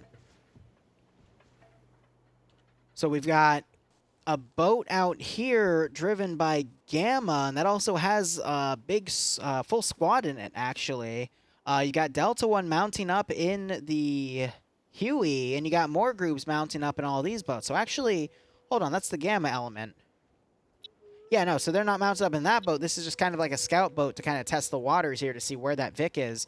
Where has the SPG-9 Vic? It's actually folded in back here. I would keep that in reserve for now. Wait for people to notice that boats are coming, and then push that boat up to the coast, take your rocket shot, and then fuck off while you're reloading, reposition, and engage again. They can't see my light, no. So light is generated when I lower it to the ground. You can see the brightness right here. Follow. And then, so it's around my camera and then around the cursor, which kind of sucks, because if I do this, like, it gets really bright. But it's just a limitation I work with. So we're seeing more boats being deployed now. Honestly, I don't understand why people would take... I thought I saw some RHIBs, but it looks like they were already taken, so they're forced to use the rubber dinghies. Because the rubber dinghies will get destroyed in like 2 or 3 bullets, you know?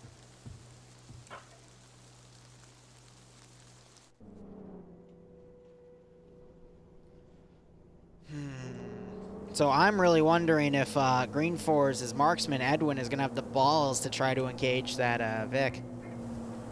Is he solo crew? No, G-Legs is on the back. You just can't really see him.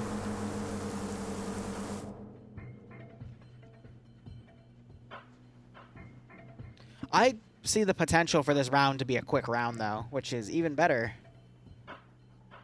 Because the Bleach Boys mod set does take a hot second to boot because it has 2 CDLCs, SOG and Global Mobilization.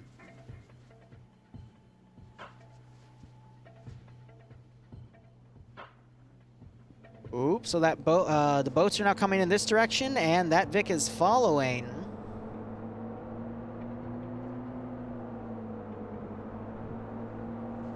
See, a solid Green Fort tactic, though, is to basically get all their boats to come in at one angle. But the SPG-9 can only fire 1 rocket every, like, 20 seconds. So just having all those boats come in by volume can help save you. But we're seeing some machine gunners already firing.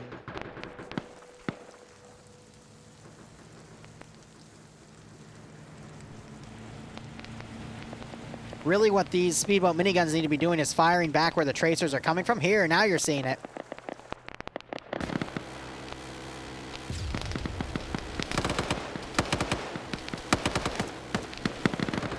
So it looks like an SPG-9 came on this boat. Didn't get any kills, though.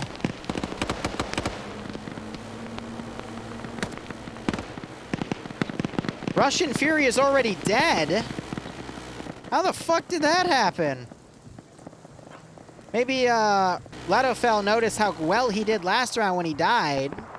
Decided to change it. I'm going to go ahead and mute myself already. Because people are starting to die left, right, and center. These guys have a lot of downs because they wrecked their boat going in. Nice.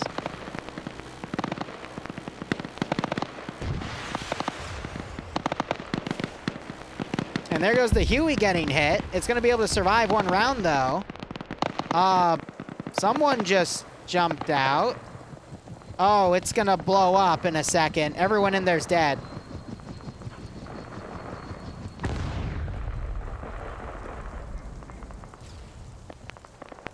Well, that didn't really work, now did it? No, it got hit by the fucking Stinger, by Olaf. See, he's got the vehicle kill.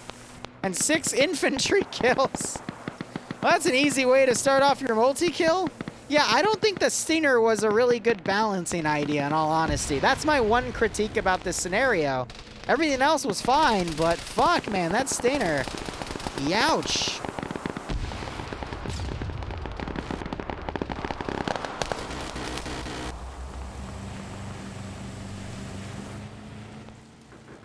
Some really steep cliff here. Now you're hearing that Mi-24 firing up. Is he solo flying? Yeah, he's solo flying that. So he has to manually control the gun, so I think he's seeing where the shots are going. Jesus. It is not looking good for Green Fort, but they're starting to get a beachhead to the north. Looks like the VIG's engine has been shot out.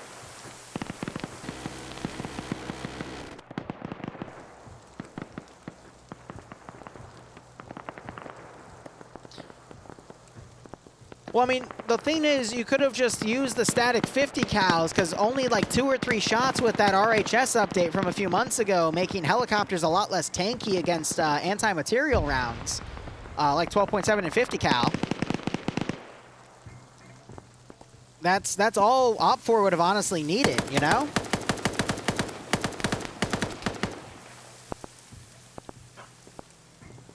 Because all the Hind has is the 12.7 chin gun. Alright, I thought it was getting brighter, but that was just a flare. Now you have these guys suppressing down the hill.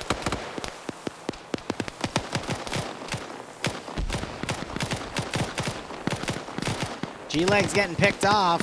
Could wake back up, though. Phoenix engaging this site here on his own. The other crewman, he's dead. A lot of bullets just went into him. Look at this spray of machine gun fire. The issue is this is drawing attention to these 3 boats right here, so I wonder if these machine gunners are going to turn and start firing at those. Did...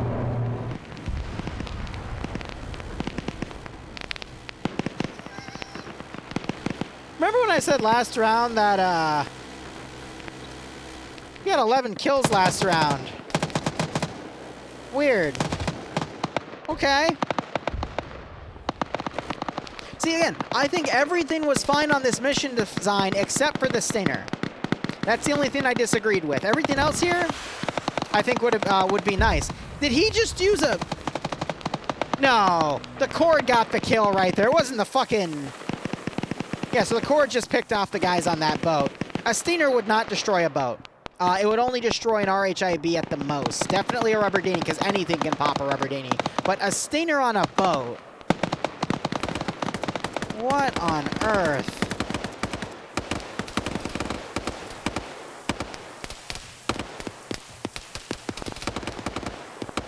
I feel like everything's just getting misused here at this point.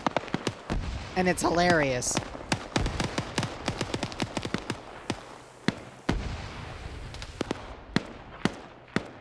So now the question's becoming, does Green 4 have the player count to get all these guys on? Looks like Snow Owl's come over. He's going to pick up these two guys and bring them to the coast. This southern attack, I think, is actually going to be able to get up here only because Op4 doesn't have the manpower to stop it. This northern attack's going to get screwed, though. But I think Op4 knows that they're getting attacked on the south. I guess they completely disregarded those boats over there, and they're going to reinforce the southern side here.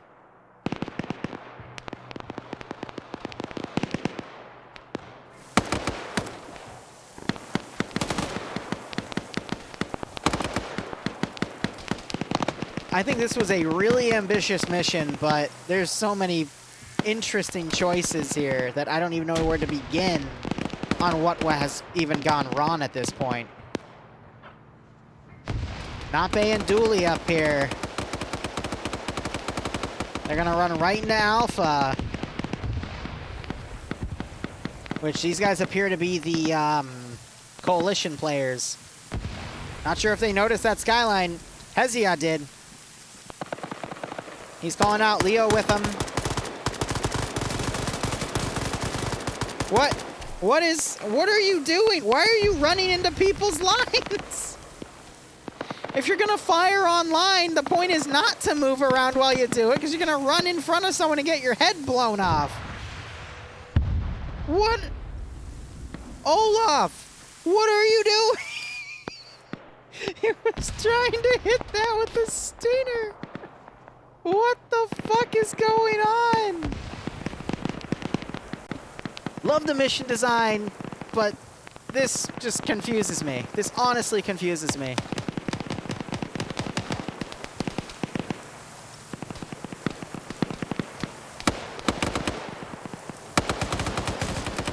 Well, they're always going to neuter the Hinds, so maybe they'll give it a gun pod here and there, but...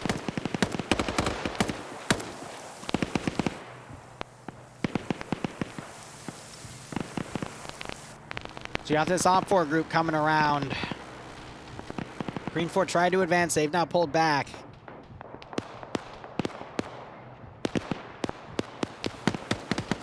I don't think Green 4 has a chance now. Because the Hind that was supposed to be their ultimate crutch for balance is now scuffed. Really good grenade throw. It's going to blow up right in Dooley's face. Leo now Hillary Clintoning Dooley. Bay turning around, kills Leo.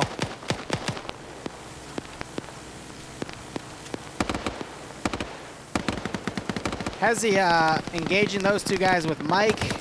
Bay turning around. Some Green 4 guy just ran into Nip. Bay drops him with some support from player 1. Bay quickly runs down, runs right into Mike. Misses his shots. Gets the kill. Hezia is in the grass. Not sure if Bay notices. Bay sees Gummy falling back. Bart's back here looking in the wrong direction. Bay picks off Gummy. Hezia running up, sees Bay. Bart kills Bay as Bay gets knocked out and goes for a tumble. Bay on 4 kills, Bard on 1, and Green 4 decided to land right in front of Op 4 X-Ray and have taken significant casualties. What on earth?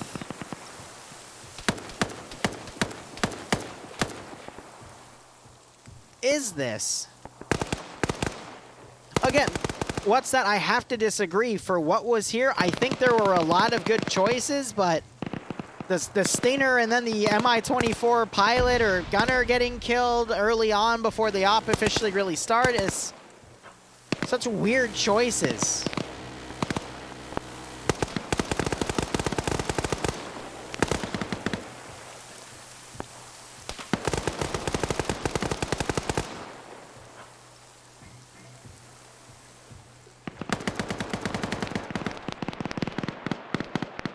You know, honestly, I think this would be better if they didn't unscript the boats and actually allowed for the 40mm on those 3 speedboat miniguns instead of the rescripted chain gun. Because that way, they could at least pound anything that was originally, like, on the, you know, front side of the island, forcing Op 4 to stay internal, you know? That would have been better.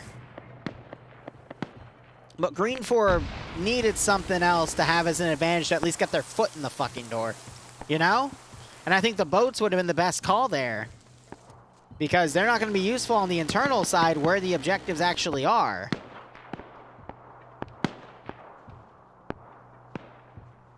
Well, the issue with what happened to the co-pilot down there was he died after the round began, which I don't even know how, but it's just how it happened.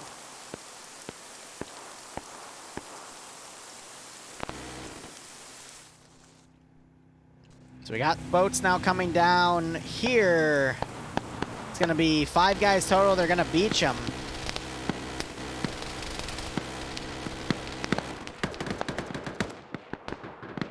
And we have CF and Mudat running around down here. They've got Olaf, Tolly, Spiky, and Operator in their way.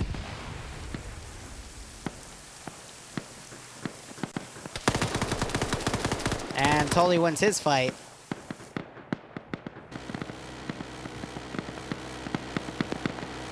Got some suppression going up on Shields in the lighthouse. He gets knocked out. Benario and Jib are firing at the guys swimming as Sholand and Carlson try to make landfall.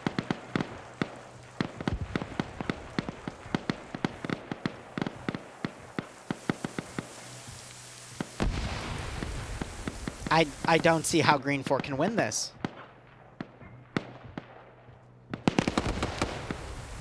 Because these guys are all dead except for 2, so 3 have already died.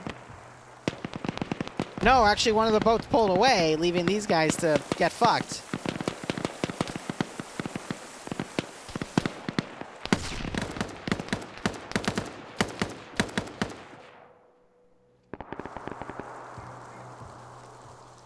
I don't know.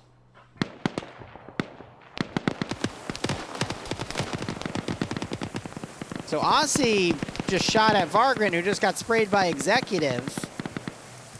More rounds coming up. Just a lot of small-scale skirmishes at this point.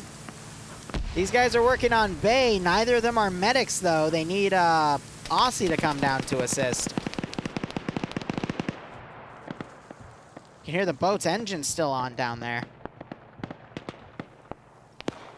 The other guy that was here, I think, was able to get the 2 other kills on Spiky and another person, but eventually went down. I don't think Green 4 has the numbers anymore. Because this is all absolute chaos as I watch Carlson getting blue on blued by his own boat, and Sholand also took shots from it too.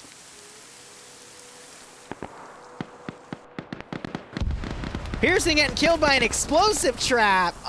Oh, that was nice.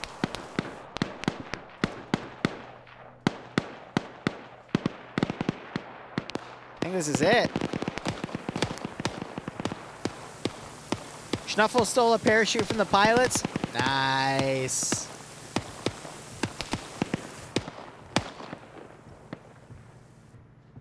So I think had there not been a stinger and had the pilot not gotten armored for the 24, we'd be seeing a much different story here, because the 24 could be helping keep Op4's heads down, and Op4 wouldn't have been as crazily proactive on the outsides of the compound, just sniping the boats as they came in.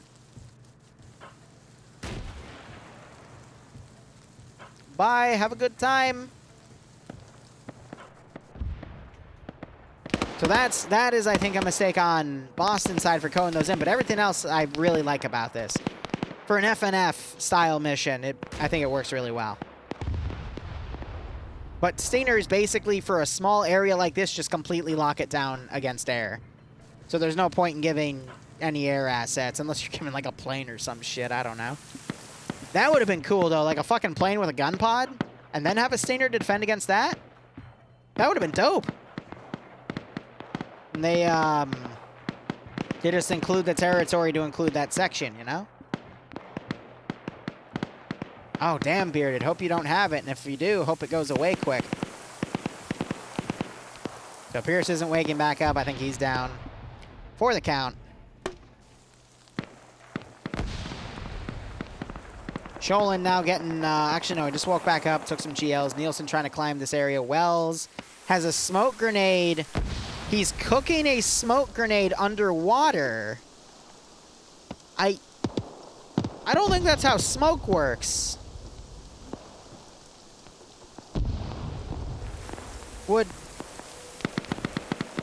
Can you smoke underwater?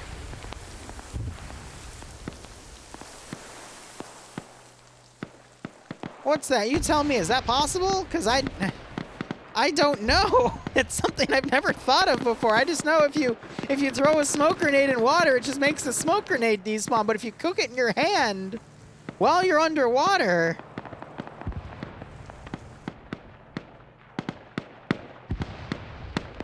I don't know. These guys getting stuck down here. It's just Schnuffles and Koak.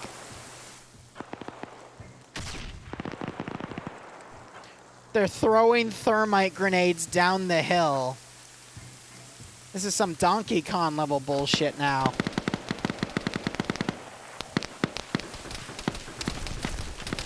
Yeah, they're pretty much dead.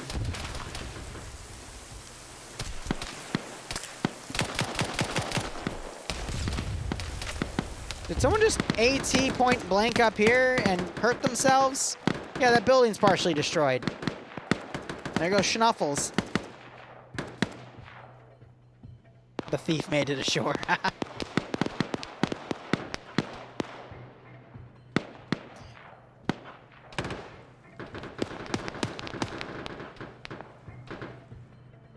Lurch getting takeout, not Bays being carried. Aussie, I'm not sure if he worked on him. Maybe he blood bagged him and he'll be able to be brought back, but this is pretty much GG, guys. Player 1 might be able to get the 2 kills here, but Green 4 has a really solid defense here and a lot of forces outside, which will just pull back in when the timers start. You've got X-Ray for Green 4 now coming in. Maybe the marksman rifle will make a difference if utilized closer.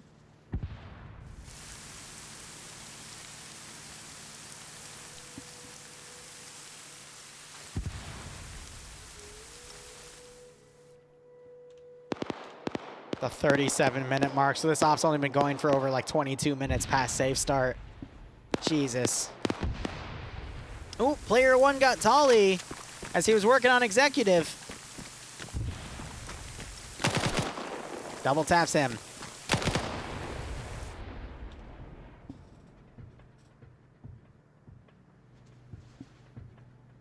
Ay, ay, ay.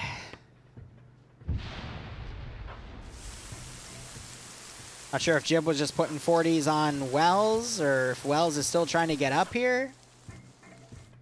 But it looks like these guys are now going to start folding back to get on the defense.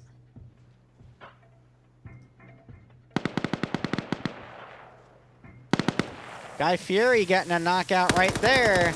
Spots Bart, sprays him down. Doesn't get the kill, but knocks him out. Aussie's back here working on Bay. And Fieri is now coming back to send people to Flavortown.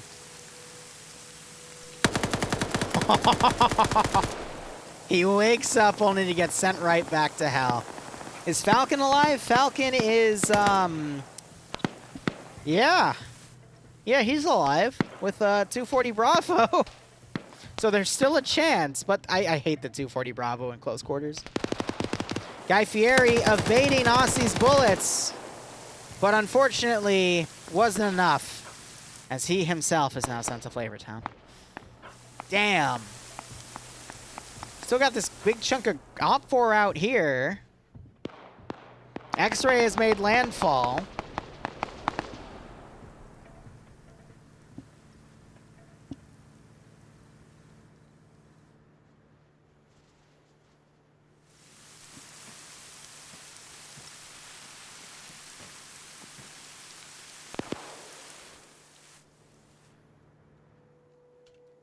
I don't know, guys. Let's do a quick head count. 4, 5, 6, 7, 8, 9, 10 to 4, 5, 6, 7, 8, 9, 10, 11, 12, 13, 14, 15, 16, 17, 18, 19, 20, 21, 22, 23. So it's like 2 to 1. If we see Bay get back up, he might be able to help make a difference with Falcon. And then Edwin with the marksman rifle. This is a really good AO for that marksman rifle to start getting some kills here, but tough call. Wells, maybe he could pull something tactical here. Knock out a few more of these guys.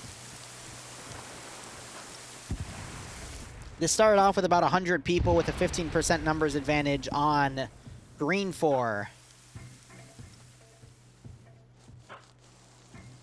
So it would have been like, just pulling a number out of my butt here, but it would have been like 58-42 or, no, it would have been a little more.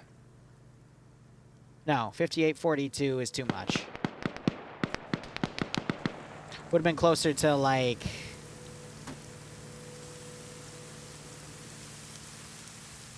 would have been a 10 number difference, so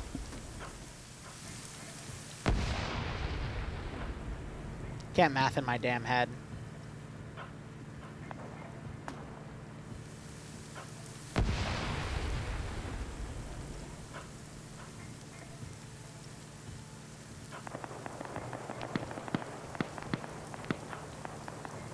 Yeah, about 55-45-ish.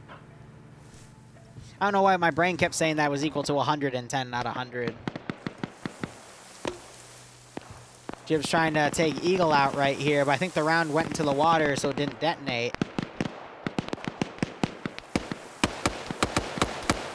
I think Falcon just picked someone off. Nope, someone picked that guy off. Now he's working on Cool Breeze, who almost made the mistake of standing up into the bullets.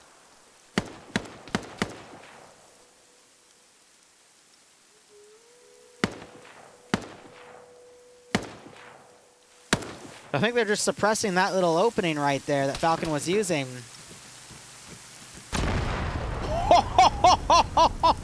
They fucking explosive trapped him! They rigged this place with explosives and they just fucking explosive trapped Falcon and 2 other dudes! Falcon wakes back up! Holy fuck! Explosive traps, the 1 out of 10, where they get it right. It's amazing. Warwick was the bomber. 2 kills, 2 bodies, and he's been in here the most time. That is fucking amazing. So I think Falcon's still alive because he was on the 2nd story and the blast was focused on the 1st floor. Arma can handle explosive physics kind of weirdly. Aussie picking off. And Broke Tanaka folds out and starts spraying at Aussie. They've got Battle here, a medic who can start working on him. Tanaka now spraying blindly. Where has Bay gone down? Fuck. Yeah, so he was brought back up and then he moved up and just got annihilated by someone. Wells just got taken out by Hungarian in the tower. And Eagle's still down here. I don't know what he's gonna do.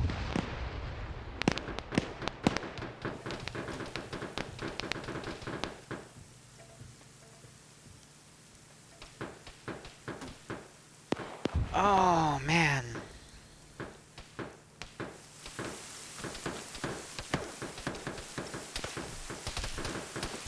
Oh, well, he's dead. Shot so hard he was standing against the back for a second. Another nasty headshot on him as he's going down. Green 4 is down to 5 players. Eagle now trying to...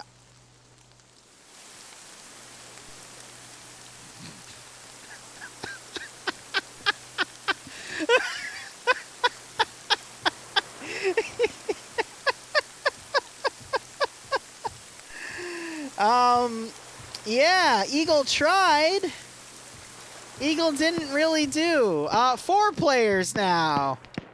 He learned that when you enhance moving up a hill, you got to do it quickly because steep things will still make you fall back down. Yeah, I can tell. Like, look at all the places where he got injured there. Oh, that's funny. That's why you always got to rappel with your gear, guys. All right. It's up to Falcon. He's on no kills. He's got a 240 Bravo. Do you guys think he can make it? I'm going to tell... Oh, he's crippled. Yeah, Oh, man, Maz. Maz, look right. You're going to be Falcon's bitch in a second. Ouch. The crippled Falcon is now going to the body so we can get some bandages. Cosmonaut not covering that window. Holy fuck, he just made Cosmonaut do a fucking somersault.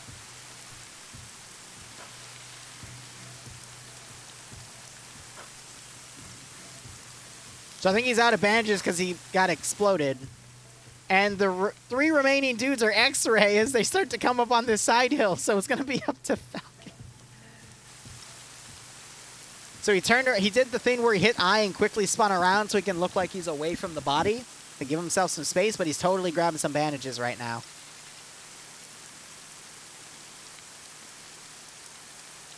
Now you see him bandaging his legs, so he probably had them tourniqueted.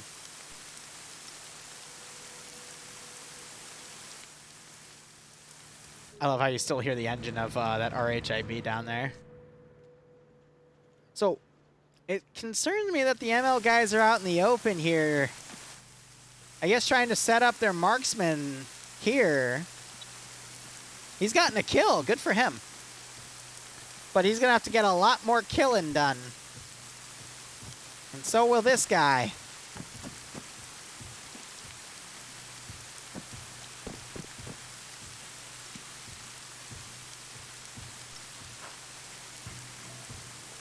He can handle that recoil.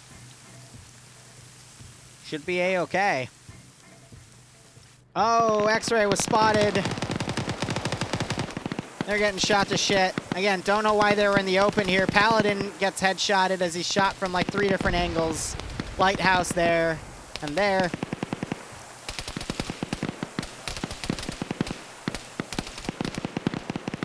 And Dempy's running over to assist.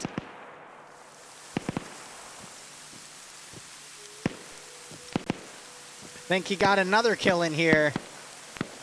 He would be on 3 then. Yep. The Falcon is angry.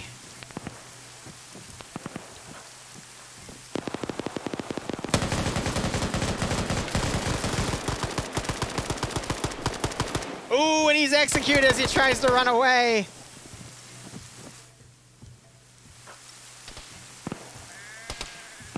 I heard a goat. Where's the goat? I think the goat is calling out Green Force position here. I'm going to say 3 more minutes, guys, but I think we all know how this is going to go down. It is now 2 versus 1, 2, 3, 4, 5, 6, 7, 8, 9, 10, 11, 12, 13, 14, 15, 16, 17, 18. Ay, ay, ay, ay, ay.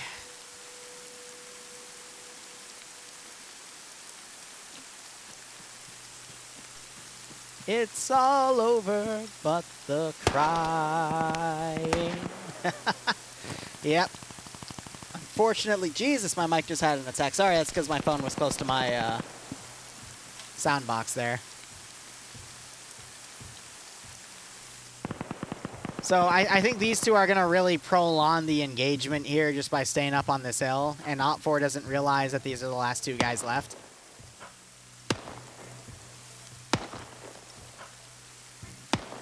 How could Falcon not 1v15 clutch that? I know, right? Yeah, I know, Falcon. I watched you mag dump them point blank and nothing happened. Because fucking FNF stamina settings again. Yeah, again, that's why I always worry when people take the 240 Bravos and try to use them CQC, because they're very heavy. No stam the entire time. Falcon used anger.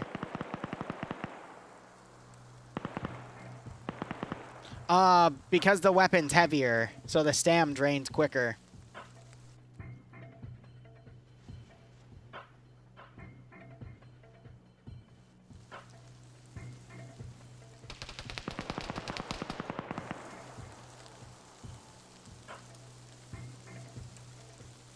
I mean, hell, I think we could look from here. Let's look at what their options are. Their set server side. So the recovery factor is super high, but the performance factor is high. So you get a big pool of stamina, but once you've drained that pool of stamina, it's really tough to recover. That's why I usually like to keep performance down to 1. That way you have a smaller pool of stamina, but it at least recovers quicker. So that's why. I don't think FNF staff are going to call it early because there's still 2 guys here. But I'm going to stay at 10:20. I'm going to bail in a second. Because I'm going to switch over to Bleach Boyos.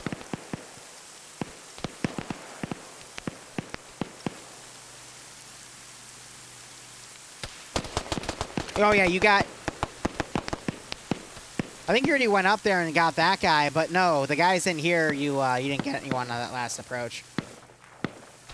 Yeah, no, you made Cosmot do a fucking somersault. It was great. All right. That was Edwin. Demi is last man standing. Demp, excuse me.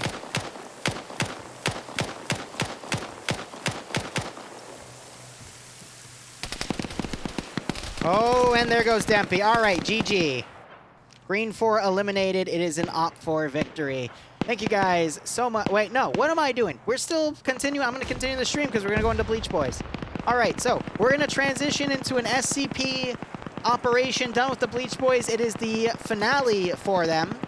And then we're going to stream the development of the thing that Willow and Larry paid for in the funding of a Checkpoint RP themed around Fallout New Vegas. So, thank you so much for watching if you're just here for FNF. Do !multi if you want to see other people streaming FNF and go watch one of them. Otherwise, I am going to transition now. So, give me 1 second. Prediction. Wow, yeah, Op4 is going to have a big payday here. That was pretty scuffed. All right, so we're going to go ahead. There's a few different things I got to do here. So let's load up Twitch. Let's go ahead and do M2 fonts. I'm going to restock my water as well. Right, in title, say intermission. And run a few of the ads and have Arma 3 reboot to the new mod set, because that's going to take a hot second to boot. Get that running.